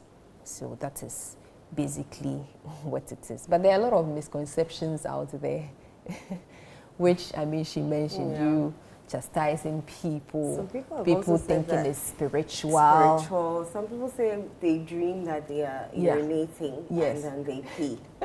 Yes, that I have heard. You've heard that one that as I well. have heard and I think that there is some truth in that. Okay. Because when you interact with a lot of the patients, they also will tell you that, yes. So you see, in their deep sleep, they tend towards dream. So when they are dreaming, the dream helps them, puts them in that perspective where they feel that, okay, they've woken up and they've gotten to the washroom, and it is time, like it is a socially acceptable environment for them to void. And then they go ahead. When they do that, and then later on they wake up, or they are conscious, they notice that, oh, it was all a dream, and rather they are actually still on their beds. So it's something that it's actually true, because of the fact that the brain at the time is not arousable, and it hasn't been able to process the fact that, yes, there are some signals from the bladder, the stretch receptors of the bladder, that it is full and needs to void. So that is missed, and then now the bladder would void automatically wherever the patient finds his or herself. Yeah. So that is it. Yeah. But I am very concerned about the fact that psychologically it has a very, very significant effect on the patient. And then also now some may even say that it's spiritual. So they end up in camps, or everybody now becomes a doctor, would be giving concoctions. Okay, you try this herbal concoction here and then all of it. And that's me rather give the patient other problems that really they didn't have. So it is a medical condition that we need to accept, and it needs to be managed conservatively, or it needs to be managed with lifestyle modifications like behavioral therapy.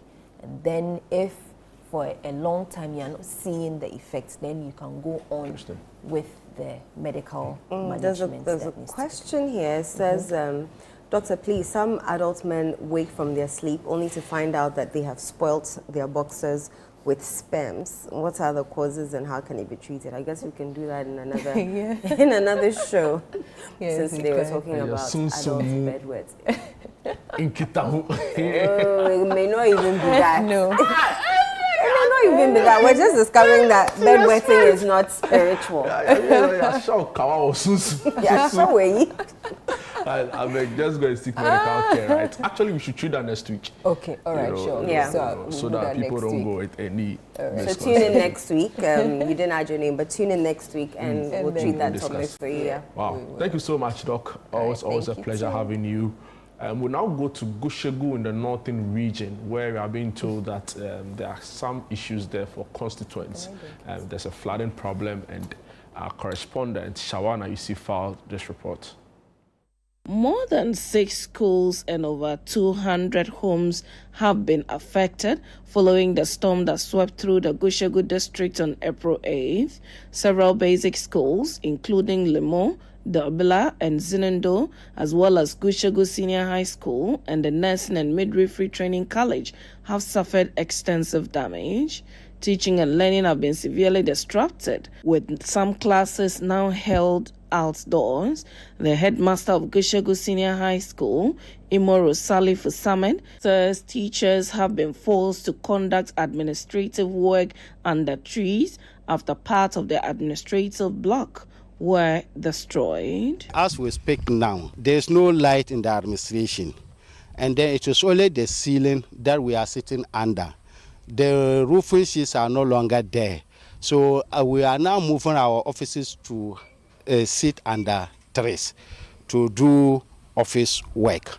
So that is the management we are put in place until that place is fixed. But our worry is that we are also praying to Almighty Allah that the rain shouldn't come now, so that the stakeholders who are promising us, they will be able to fix it and we'll get back. If not, if the rain should come now, it is going to cause more harm than good. The Member of Parliament for the area, Alhassan Tampuli, has described the situation as worrying and is appealing for urgent support. Educational institutions, especially the school blocks, are the ones that need urgent support to fix them before school reopens. We are lucky that school is on break, except perhaps the secondary school here itself, the senior high school, and the nurses and midwifery school. But all the basic schools are on break. So we are running against time to be able to get support to, fix the roofings especially. But a lot of the schools even require complete rebuilding.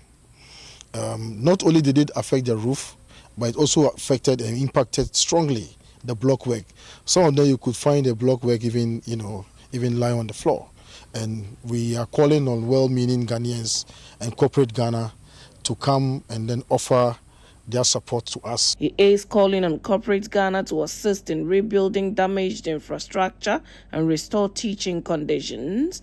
The MP has also pledged to provide cement and roofing sheets to support reconstruction efforts through the Gushegu Municipal Assembly. On my part, I am immediately mobilizing 500 bags of cement and about 100 packets of roofing sheets to send to the municipality.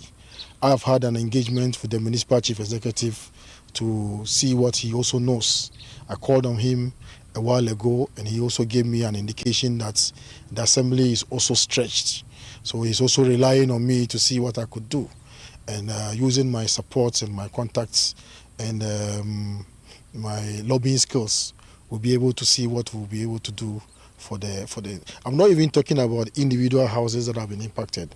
For now, our focus is on the schools that we need to support in order for them to get back to school when school reopens. Following a heavy windstorm that impacted residents of Gushegu in the northern region, schools, including the Nursing and Midwifery Training School in the area, including the Gushegu Senior High Schools, have been greatly affected. A visit by the Member of Parliament, Lawyer Tampuli, has indicated that a donation of 500 bags of cement, including 100 packets of roofing sheets, will be donated in the coming days to help, especially with the school infrastructure. For Channel 1 News, I am Shawana Yusuf, reporting from the Gushegu district in the northern region.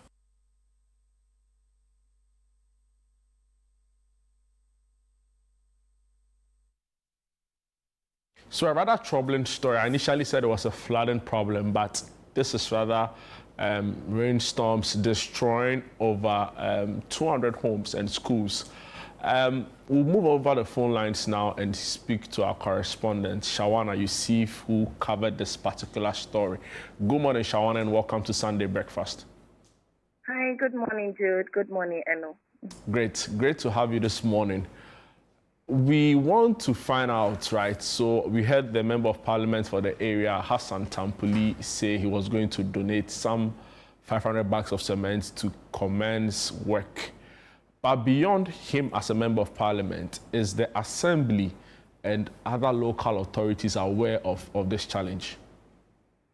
Thank you so much, Jude. Yes, so our visit on Friday indicated that the Assembly is aware of the issue happening on the ground, and that NADMO has even gone ahead to carry some assessment of the situation.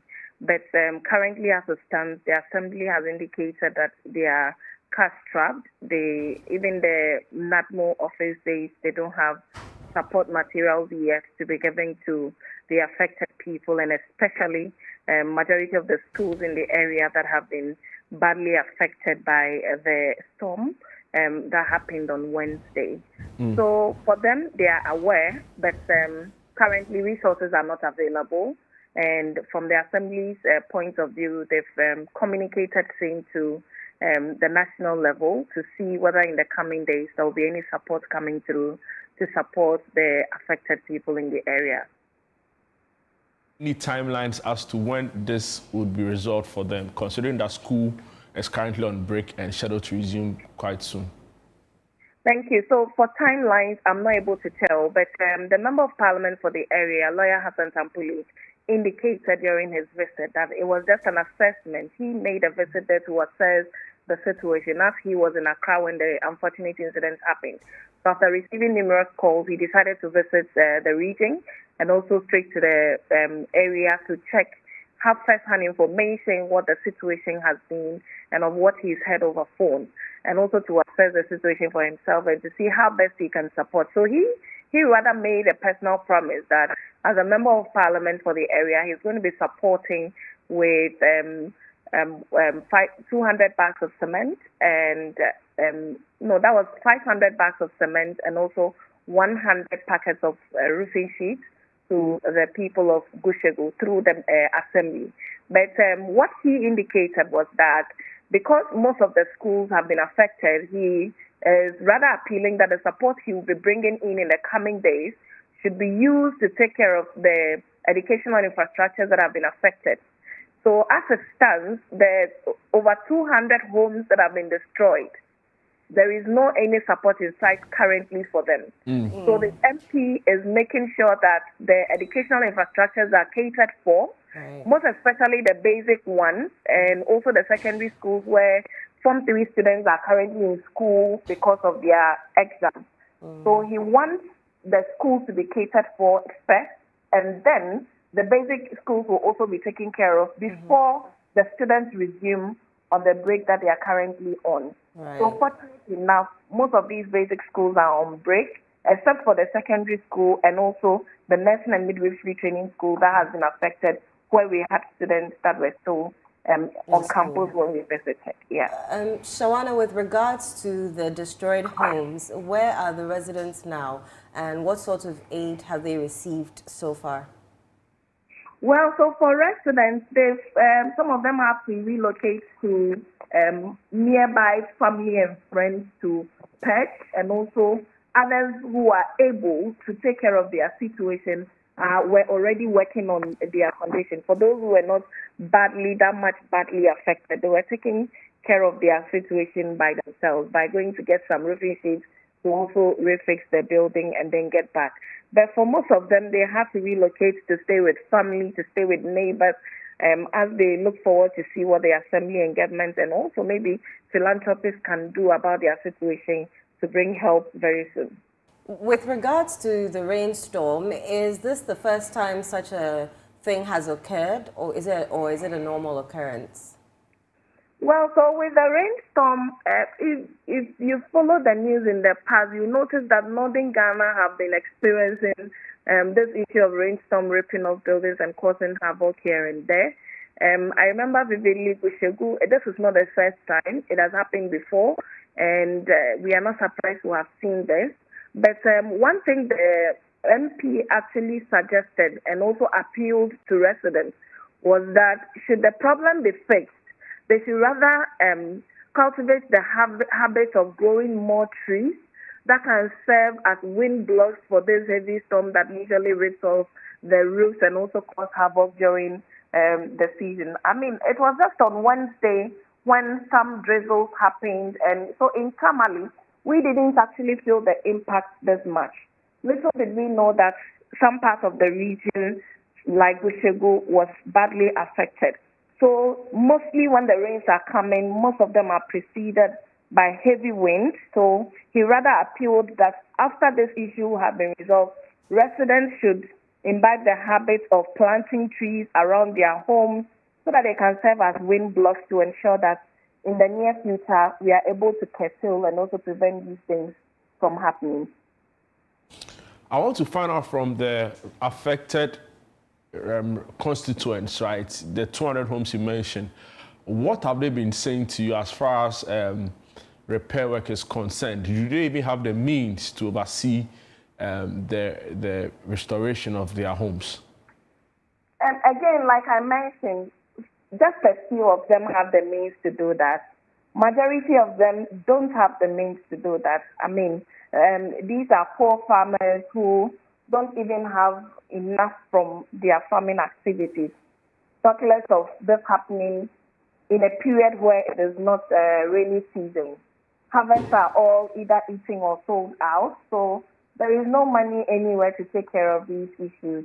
So their appeals have largely been on NADMO, on government to ensure that help comes. And you heard from the Member of Parliament himself, who even stood on behalf of residents, constituents to appeal that support should come from corporate Ghana. Whoever is touched by what is happening in Gushegu can reach out to him, because from where he stands, he feels he will not be able to do it all by himself. Looking at the schools alone, we visited over 7-8 basic schools, plus the secondary school and then the training college. And I understand we couldn't even make time to visit all because of time constraints. So if majority of homes and schools are this badly affected, they are only appealing to government, to corporate Ghana to come to their aid. And they are looking forward to NADMO's donation. If not for anything, maybe the usual mattresses they would give and packets of roofing sheets to help these families to get back to their homes and also to find shelter is what they are appealing for. All right, Shawana, thank you so much for your time this morning and for shedding light on this particular story. We'll be following keenly. As and when you have updates, please do out to reach out again so you are able to share with the rest of the world. But it's funny. You were showing me pictures of your school. Could you, and I have it on my phone now. could you imagine yourself having to resume school on time and this is the state of your classroom? It doesn't even sound. No, it doesn't sound right. It would be devastating to know that you'd probably have to study under a tree for a while, if it's not fixed before school resumes. When does school resume? Is this a long break? This is a long break. I've lost track of the educational calendar, truth to be told.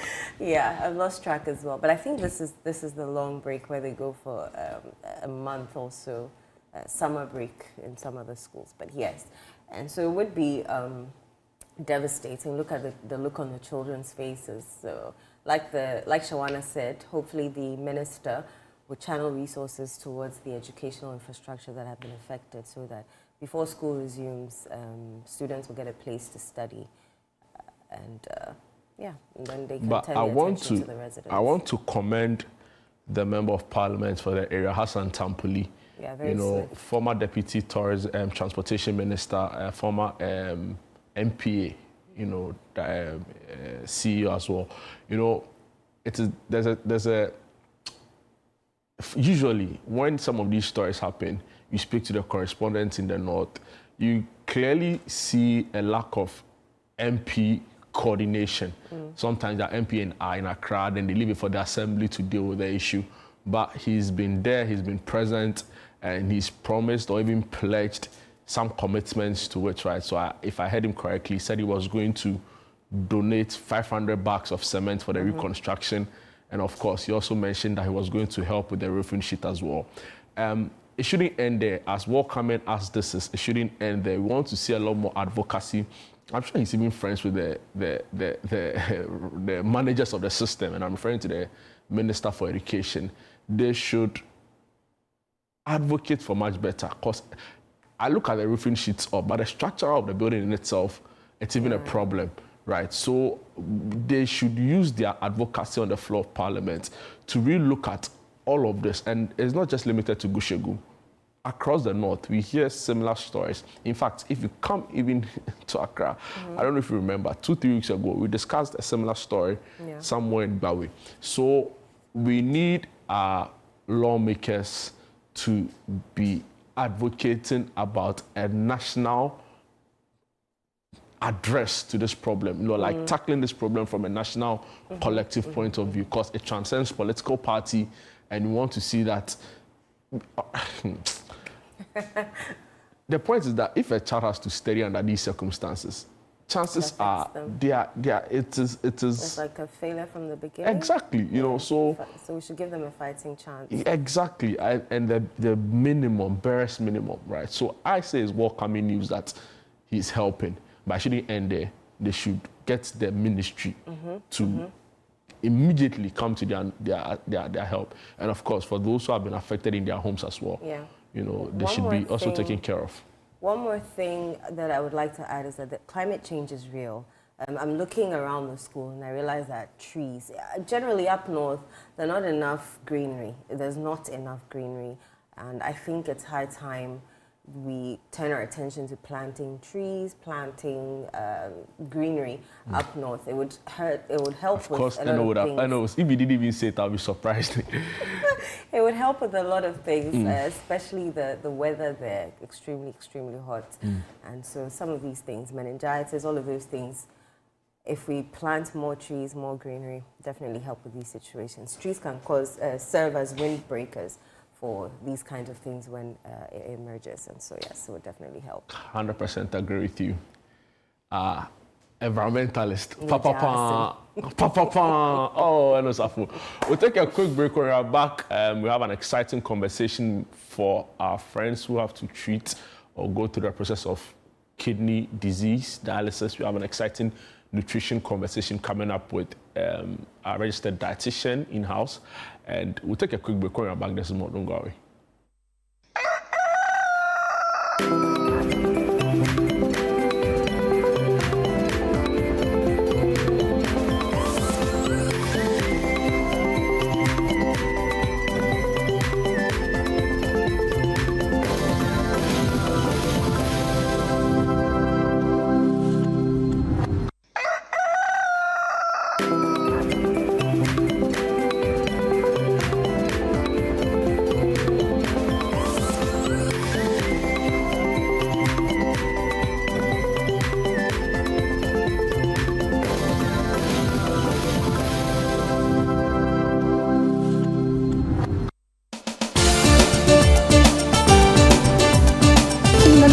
Full of questions, where truth often hides behind noise, one show dares to ask what truly matters Face to Face. With fearless clarity and a quest for accountability, host Umaru Sanda Amadou sits down with the movers and shakers of politics, governance, society, and business, confronting the issues that define our national conversation. Yes, I am Umaru Sanda Amadou. This is Face to Face, and you're welcome.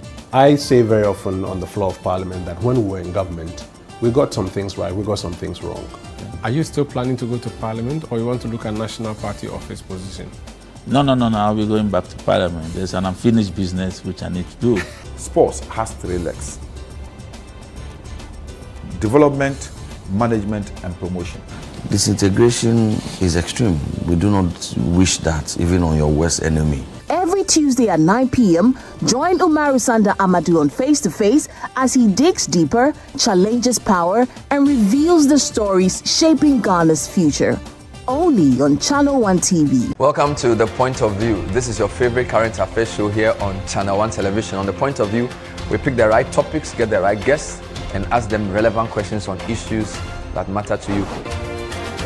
With the complexities of the issues happening around us on a daily basis, it's the hard-hitting conversations and the probing questions of The Point of View. So what is the Public Account Committee's job?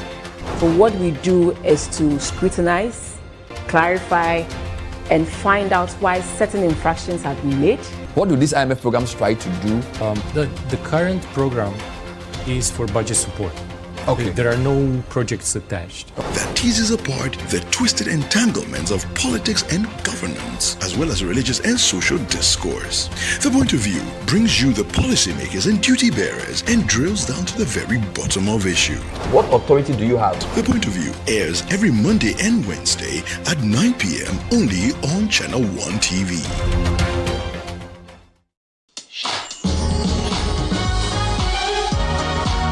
This Sunday on the Upside Down Show, the man at the center of Ghana's sporting affairs, Kofi Adams, sits down with Frima Edunyame, and this one goes beyond the pitch. Are we ready for the World Cup this year? Well, I would say that we are preparing. If I tell you that we are ready today, we don't even have a head coach. Talking about the right track and we not getting there, you have any idea when we are getting a new coach?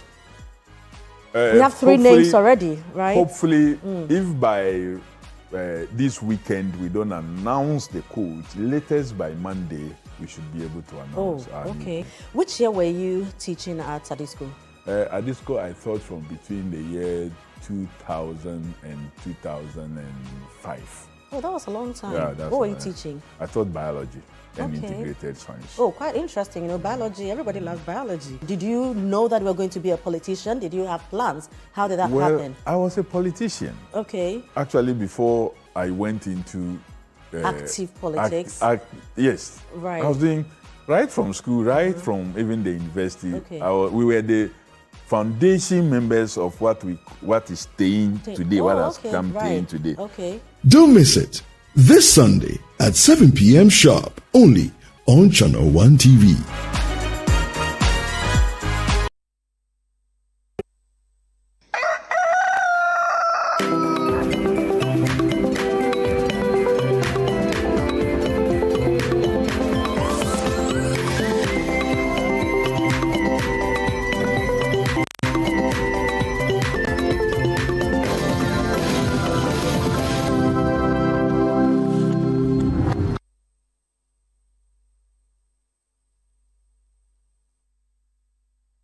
You're welcome back to Sunday Breakfast right here on Channel 1 TV with me, Eno Safo, and Jude Duncan.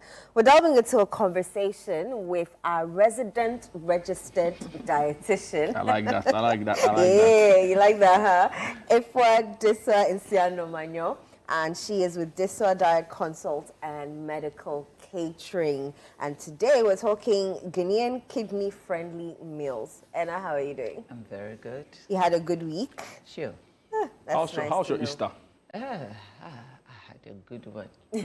Time to rest. time to rest and do house chores. Oh, you were resting? Yes. And house chores, no? How is that a good one? I thought you were going to say, oh, you probably cheated. You know what I'm talking about. On your meals. In terms of our diet and our nutrition. Oh, no. But is it allowed? Easter is one of those. Yeah. Once in a while. So your once in a while can be Easter, can be birthday, can be Christmas. Yeah. Amazing. Sounds interesting. Yeah. And when we talk about kidney-friendly meals, what exactly do we mean? So we're talking about meals that help preserve the integrity of the kidney. Mostly we get to that stage where we want to preserve the kidney, the integrity of the kidney.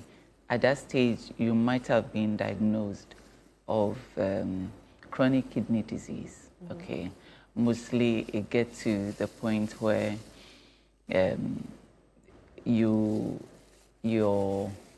kidney is impaired. Could be as a result of diabetes or hypertension, or there are a lot of leading factors to the kidney disease. When it gets to that stage, eating becomes difficult because you become afraid of what to eat to preserve the integrity of the kidney. Especially as a Ghanaian, you don't really know what to eat because most of our meals are dense with the minerals that put pressure on the kidney. Okay, so most patients get confused, not knowing what to eat, even how to prepare it, and that alone is so depressing. Okay, so today the kidney-friendly disease, the meals for a good kidney or kidney-friendly meals. The kidney-friendly meals are supposed to help you preserve the integrity of the kidney, even if it is impaired to some stage, whether stage 3, 4, 5. We can still eat the meals that will preserve the kidney, either just to slow down the disease progression. Sometimes it can even improve. Okay. Are these meals only for people who have already been diagnosed, or it can help people who have not been diagnosed have a healthy kidney? So today we are talking about those who have been diagnosed. Yes. Okay. Yes. Okay. All right. So there are some other time we will talk about those who want to prevent, or the preventive one, but this one is more of curative. For them. Okay. Yeah. Okay. Interesting. So, in talking about this, it presupposes that there are some foods that is a complete no-go area. Yes, because you don't want to put more burden on the kidney. So foods that are high in sodium, salts, okay, foods that are high in potassium, foods that are high in phosphorus, and other minerals, especially when it comes to these three. The kidney is not able to remove it. Okay, so you have to ensure that you are not burdening the kidney. You are not supposed to give the kidney so much load. Okay. Therefore, your meals must be prepared or composed in such a way that the kidney that is already not able to do its work is not burdened. It's weak, okay, it's impaired. You have a lot of waste in your system already. I always say, if the Zoom lion hasn't come to collect your waste from your house for weeks, you find a way not to do more because what is there is smelling already. Okay, so you want to reduce the waste. Okay, and so these are the meals, or what we will talk about today are the meals that will put more waste on there. Hitherto, let's say if the patient was diabetic before disease progressed to affect the kidney, the meals that he's not supposed to eat are mostly those meals that were supposed to preserve or reduce BP levels. Okay, if the patient was diabetic, then what we are going to talk about today was good for him or her. But now, because of the kidney, they are not good for you. Okay, so how do you marry the two? You want to preserve your kidney and also reduce either your sugar level or your blood pressure. There are still some of the meals that are good for you that can still help you do the two. Okay, so that is what we are going to emphasize on, especially the Ghanaian meals. Interesting. Okay. I mean, Eno has been covering the renal patients a lot. A few years ago, it was very topical when their subsidies on their treatment was removed. I don't know. Can you explain to us, right? And I'm sure in your line of work you come across them too. What are some of the challenges they face even before we come to their foods? What do they tell you about their diet, their nutrition? I don't know if you get my concerns. Mostly, the difficulty has to do with the renewed taste. I put it, okay, change in lifestyle. So if there's less salt in the food now, or no salt at all? It's difficult. Some will have to do no salt. Some will have to do low salt. Some will have to do, especially when you're used to eating some particular meals. I remember last week a patient requested for wache from my kitchen, and I just sent him a reply that until I see your lab result, I'm sorry I can't serve you wache. And this is the delicacy. And even wache at this point, you can't eat it in such a way. Apart from the beans, okay, the shito, if they don't prepare it from a good place, the shito has so much salt that will affect your kidney further, okay? So you will have to prepare your wache at home. That is if your potassium levels are low. Then again, for a patient with a renal disease or a kidney disease, has to be doing regular labs. So you cannot just choose a meal without knowing your mineral levels, okay? So if you haven't done this test for some weeks, you can't tell whether you can eat apem or kontomire or your regular nkatenkwan, your ademe, okay? So the fact that patient A is not eating ademe or is not eating kontomire, that patient is also in, let's say, stage 3 or 4. Doesn't mean another patient shouldn't eat. There are times that we are even supposed to give more or boost the potassium levels because probably the potassium might have gone so low, okay? And if it also goes so low, it affects the quality of the heart. So these put pressure or give extra burden when it comes to food selection because you wouldn't know. A good example is when you are used to certain kind of breakfast. Okay, we all like cocoa drinks early morning with our bread and our milk. Chibum. But now you have to restrict based on your labs. Okay, so that's put pressure on them.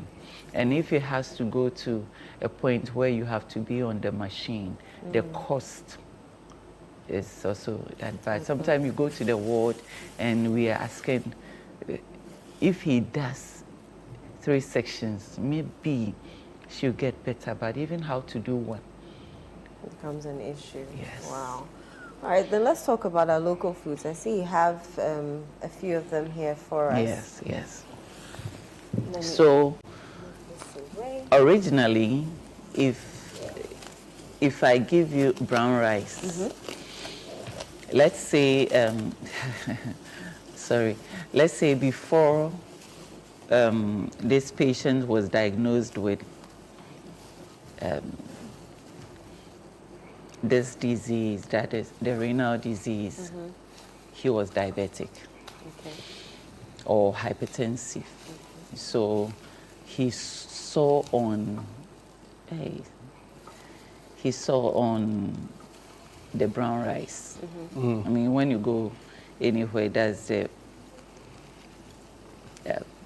good choice for a patient with hypertension or diabetes. What's the difference between this and the normal rice?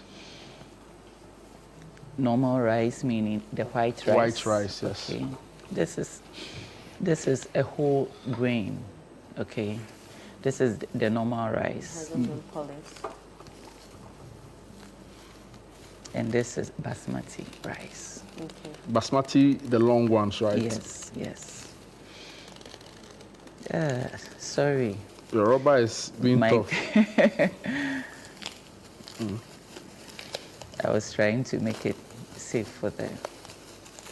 So this is a white rice. Okay, polished. This is not polished. Okay, so this is rich in fiber, rich in potassium, rich in phosphorus. What we are trying to avoid for the renal patients. Hitherto, you will say this is good for you because probably you had diabetes before the renal disease. But now you cannot take any more. Now you have to take the white rice. Oh. Yes. The white rice. And add your vegetables so that you will get the fiber from the vegetables. Okay. This is basmati rice. And this, when it comes to blood sugar management or diabetes management, you will choose basmati over the white rice. So it's basmati, then the white rice, and worst case scenario, brown rice. Or is that one not even part? No, that's not even part. You will not choose the brown rice at all. So this is not a go-to. Okay. The white one, the finely polished one is ideal, but the best is the will be basmati. the basmati if you are diabetic or hypertensive. Okay. Okay. So that is there. And also, so this is the basmati rice, yes.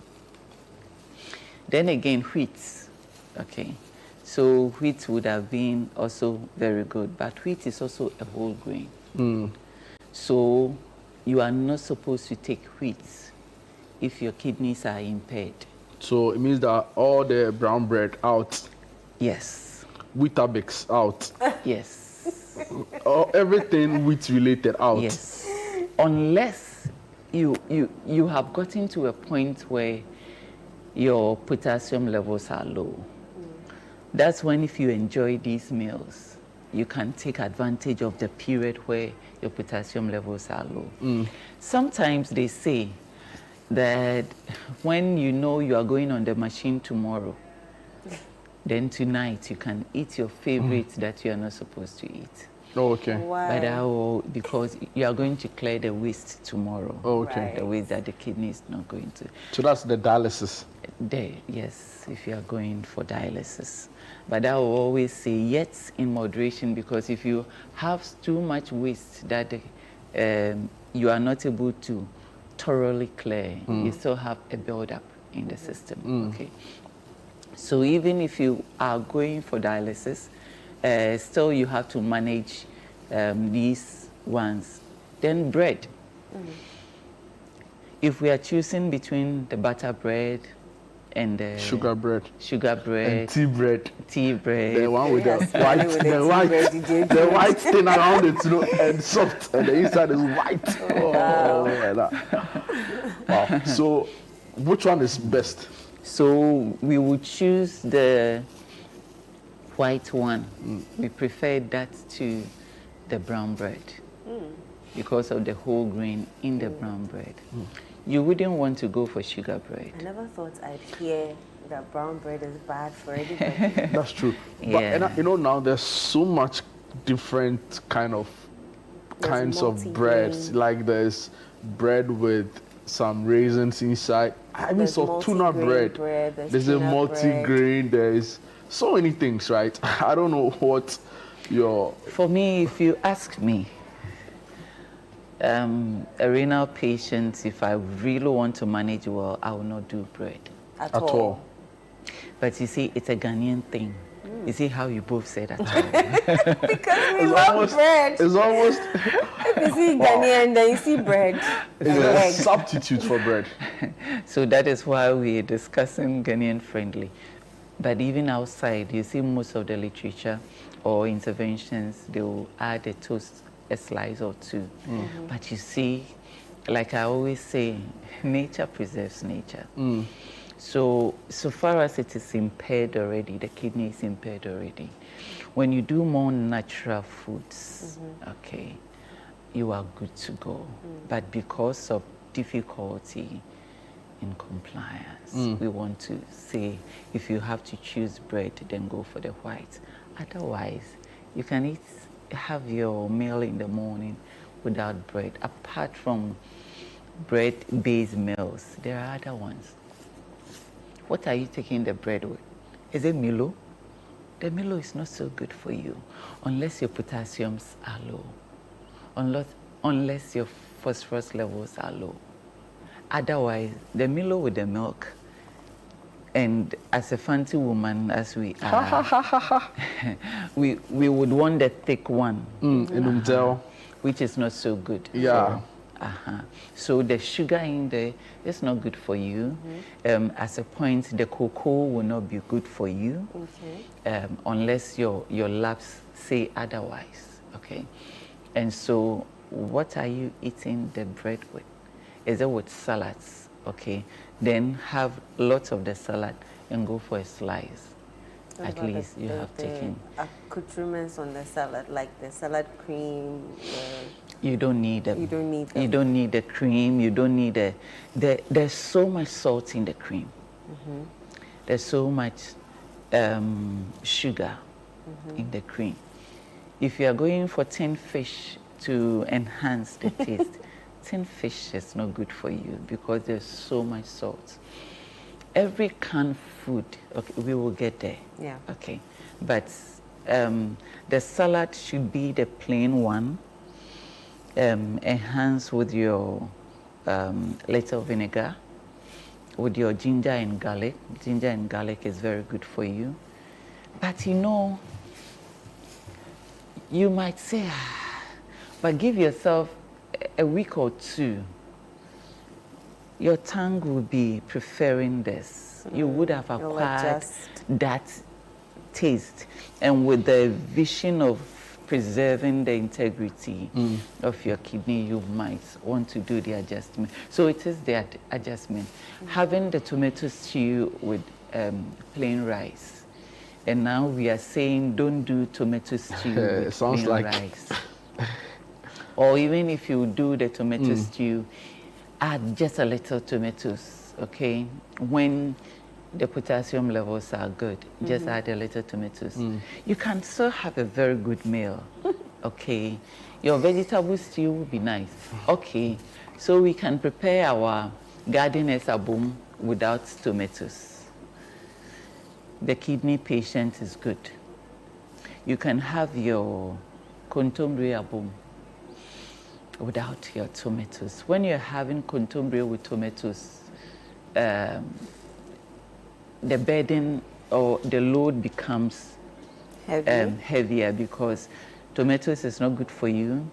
If you are not combining the contombre with rice, then the contombre is not good for you because you can't do contombre and apem. You can only do contombre with yam that has been soaked overnight, okay? So that's will not, you are just reviewing the way you prepare your meal now. If you are choosing okra, good. But okra, originally, we don't even cook okra stew with... And I have a question for you. So are these foods for renal patients, right? Yes. Can someone decide to, let's say, adopt a healthy eating habit and now go this way that you're saying? So, for example, do the grain rice basmati instead of brown rice if they usually eat brown rice, desist or minimize the wheat bread and all of that.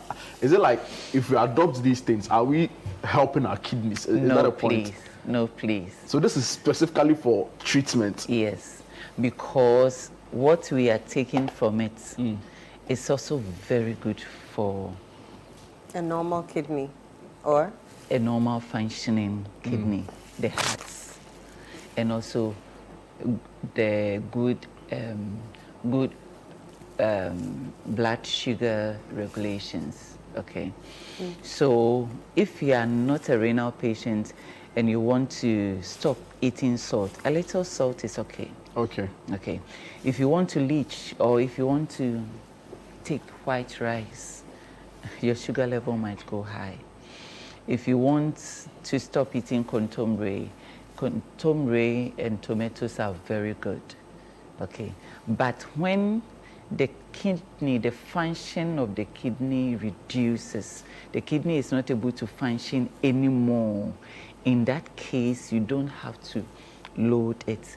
Let's say you have a cleaner in the house. That doesn't mean you should litter everywhere anyway, but he's able to clean.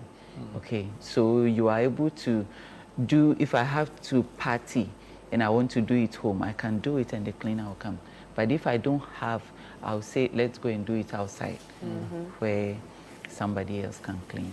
So for a normal individual or for a healthy kidney, the wheat is good for you, the beans is good for you, so you can eat your wati, but eat it at a good place where the shito is good and where the stew is good, okay?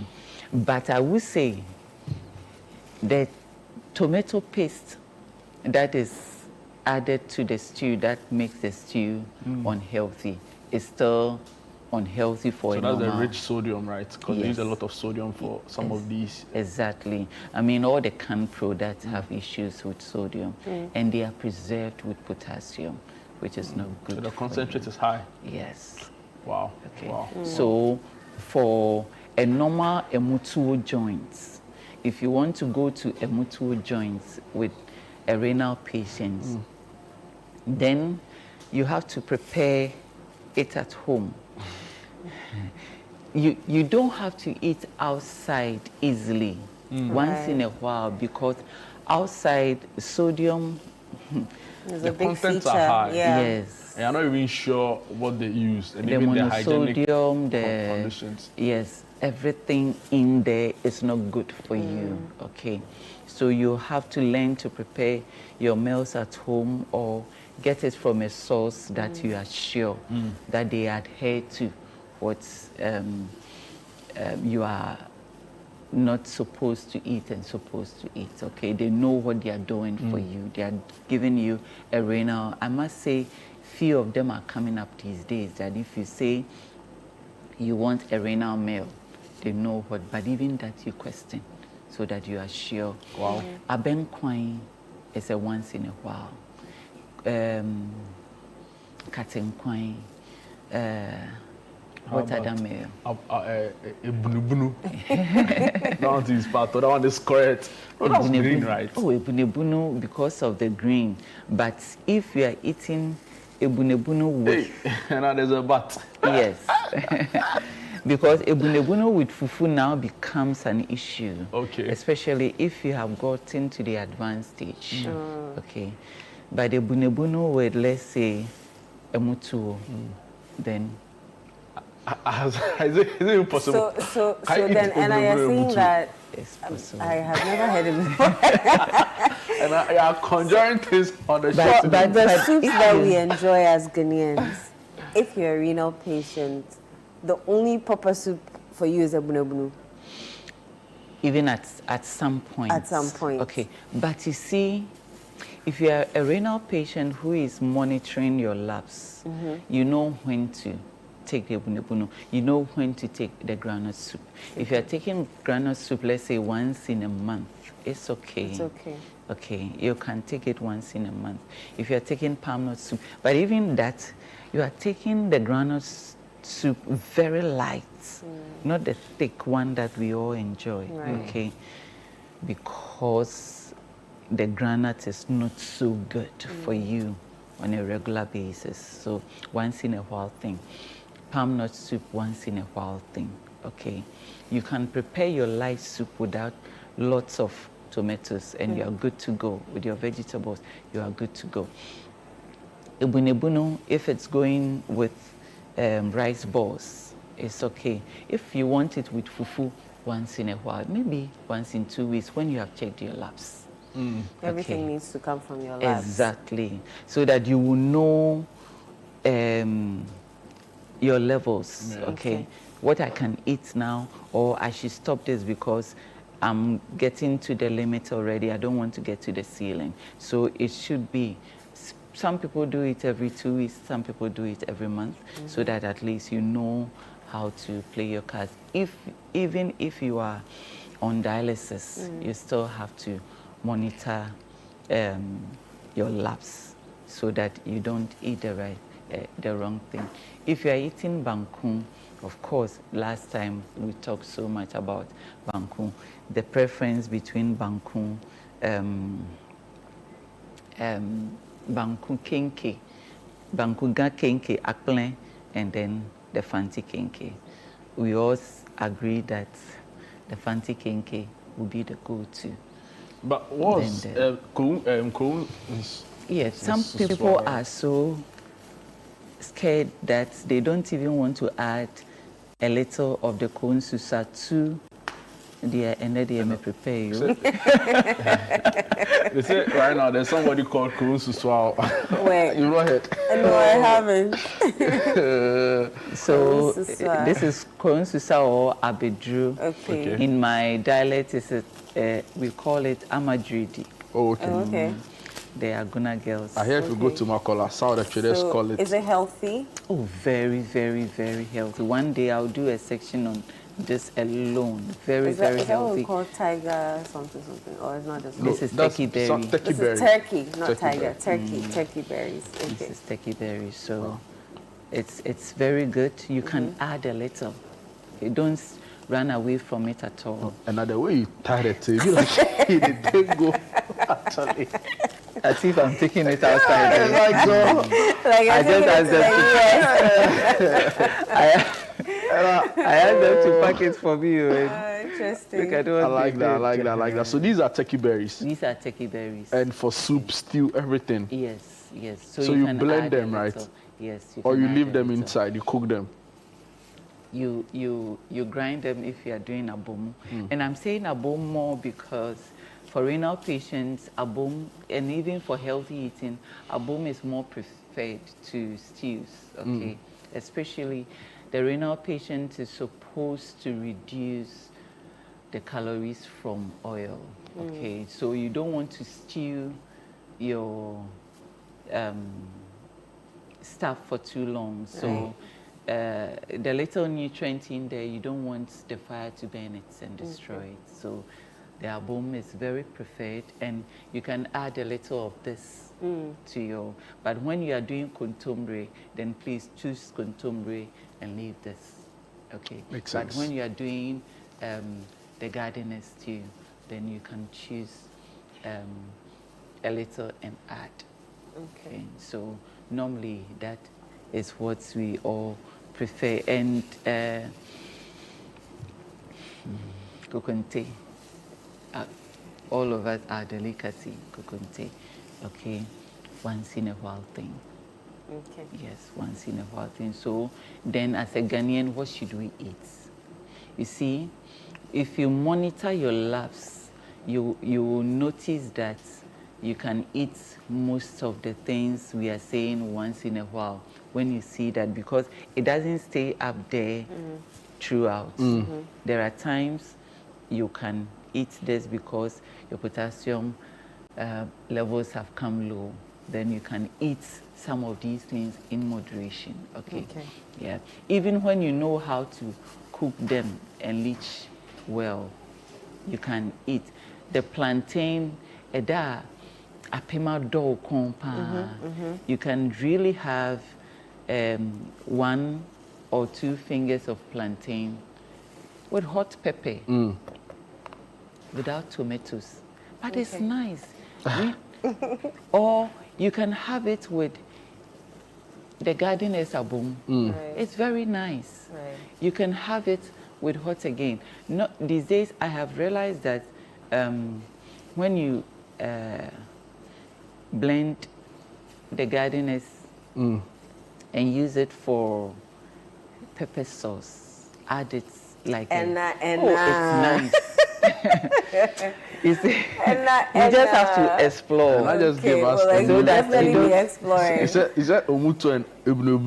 It's nice. I'll try it. We'll try it. It's nice because you're explaining right now. You know, is it you go explain tire, we'll try it and I'll give you feedback. But thank you so much. You've learned a lot. If for anything at all, this has become like I said, oh, can you just call and I should cook for you, and then you won't have to go through so much trying to figure out what to eat and what not to eat. Call Anna, and she will cook for you because she's at the Inwa Deswa Diet Consult, and she'll definitely cook up a meal for you to protect those kidneys of yours. This is Sunday Breakfast. We'll be right back.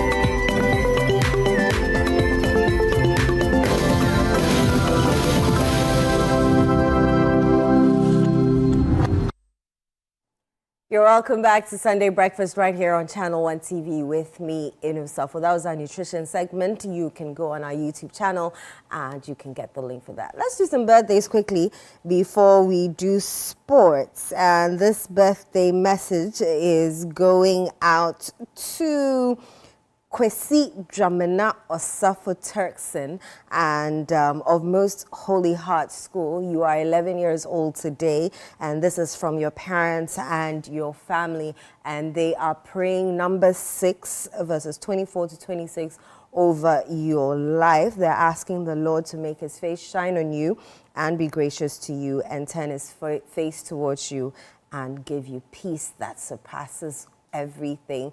May you walk the face of the earth with God leading you, and we love you so much. And so that's how we're doing our birthdays now. So do send us those pictures of yours so that we can wish people in your lives a happy birthday. And then the numbers are on the screen, 0204-447-033. Send your pictures and we will do justice to them. Another happy birthday going out to Kwekwedia Mansa. Unfortunately, I don't have a picture of you that I can use, otherwise you'll kill me. But happy birthday to you, Kweku.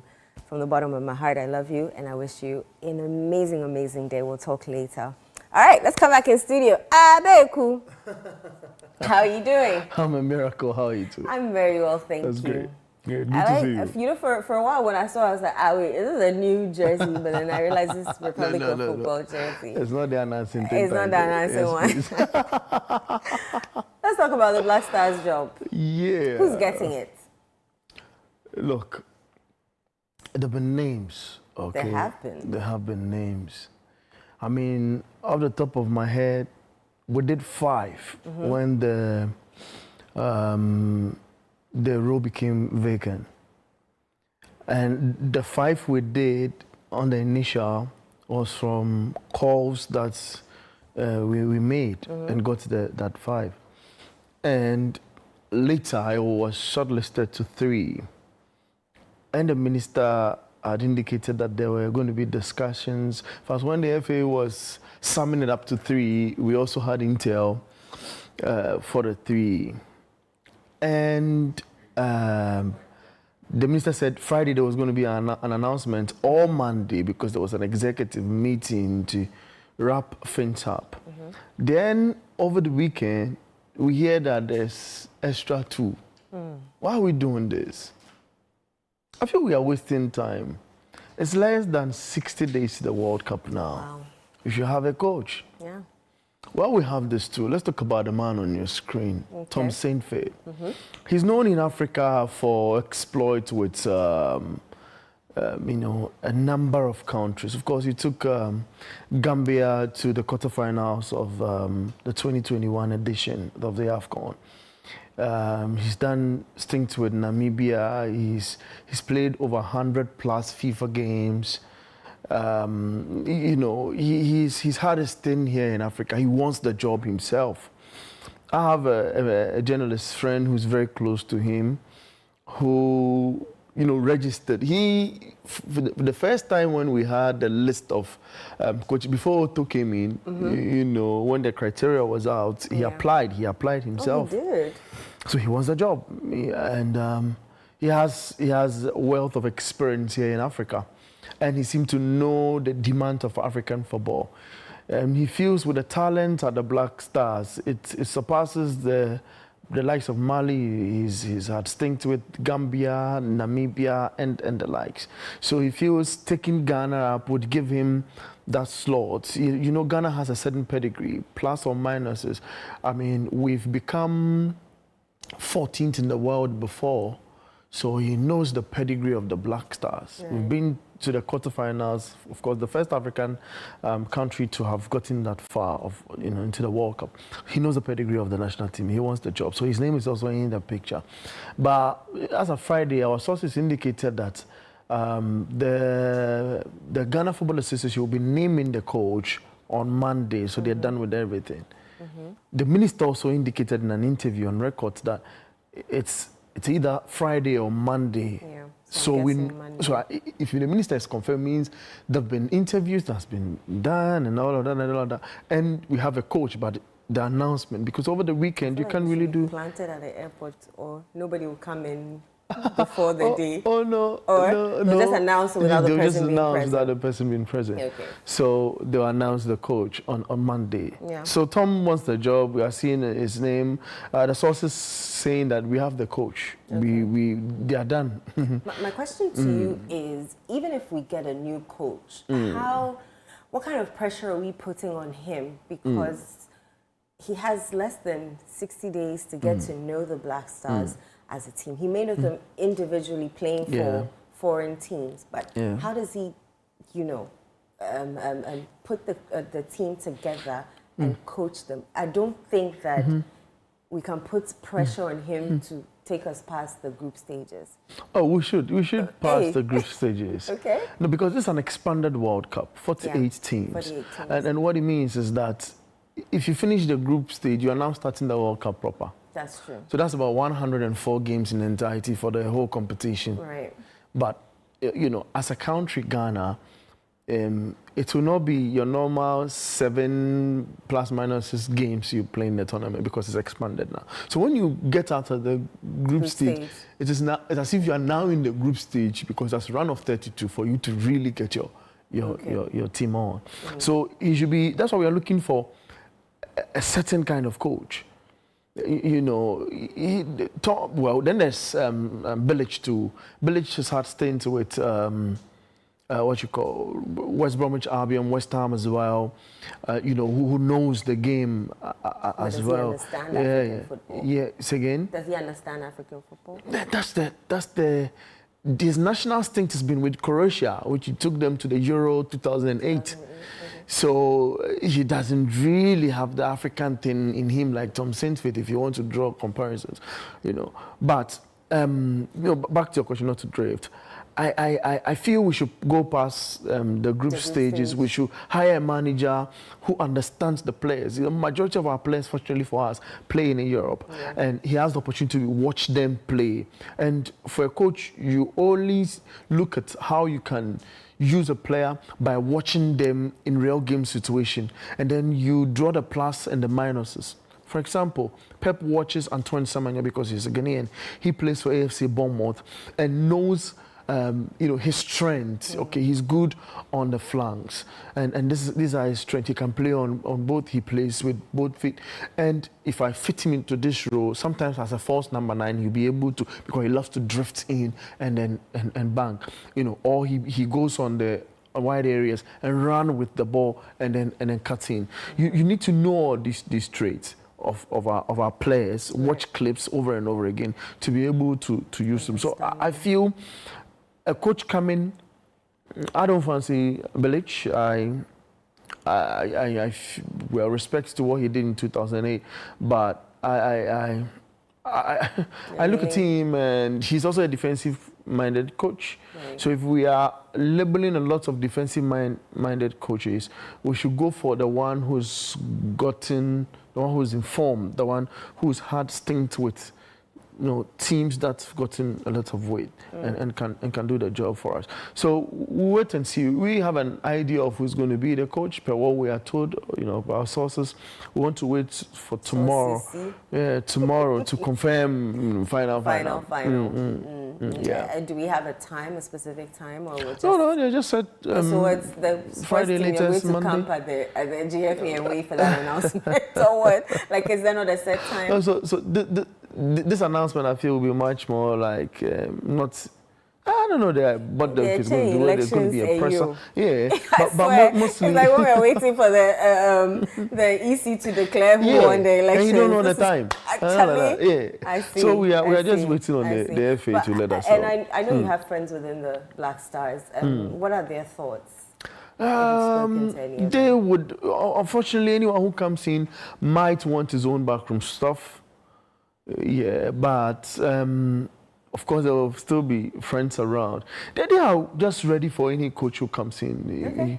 They're ready to play their hearts out for the team. Yeah, they want to work with because these boys want to go to the World Cup and increase their value in the transfer market. That's true. And that's what they want to do. They've seen what has happened to Kevin Prince Boateng. They've seen what has happened to players like Dominic Edia, even at the under-20 level, when he won the World Cup, he got a bigger stint. Suleiman Tari himself, the Milan clubs, and it's difficult to talk about what is happening to him. More kudos, but I feel he might just be ready in time for because if you watch Spurs' statement, it's not really clear. If they know he's going for surgery, they'll be like, tell us. But might have a surgery some way. Yeah. Let's quickly touch on the Premier League. You want to talk about Samuel Atame's Arsenal? Yes, please. What is happening to them? Are they normal Perhaps with him on you. So it's difficult. I was with him in his office one time, and I was trying to break it down. This month. Yeah. And when they play teams which are supposed to be smaller teams in court, with all due respect, and how they perform. They're able to perform against the big guys.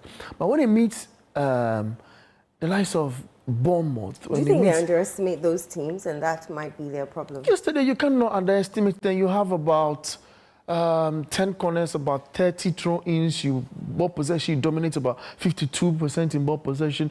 You have an XG of over 2.5, that range. You should be winning that game. You should be winning it. And it's attitude. And again, I repeat, it's the mentality of this football club. It's the mentality of these players. Arsenal should be targeting players with tougher mentality, players who are stubborn, players who've got attitude on the pitch of play. You see, Pep, he put a certain instinct in you. A certain sort of behavior in you, I put it, so that you go on the pitch and it's like you don't care. You are arrogant. That's the word. You have to be arrogant on the pitch to be able to win. Yesterday, all the better players played. It was Scully, Gabriel, Magalhaes, whoever Arsenal has. And they've got depth.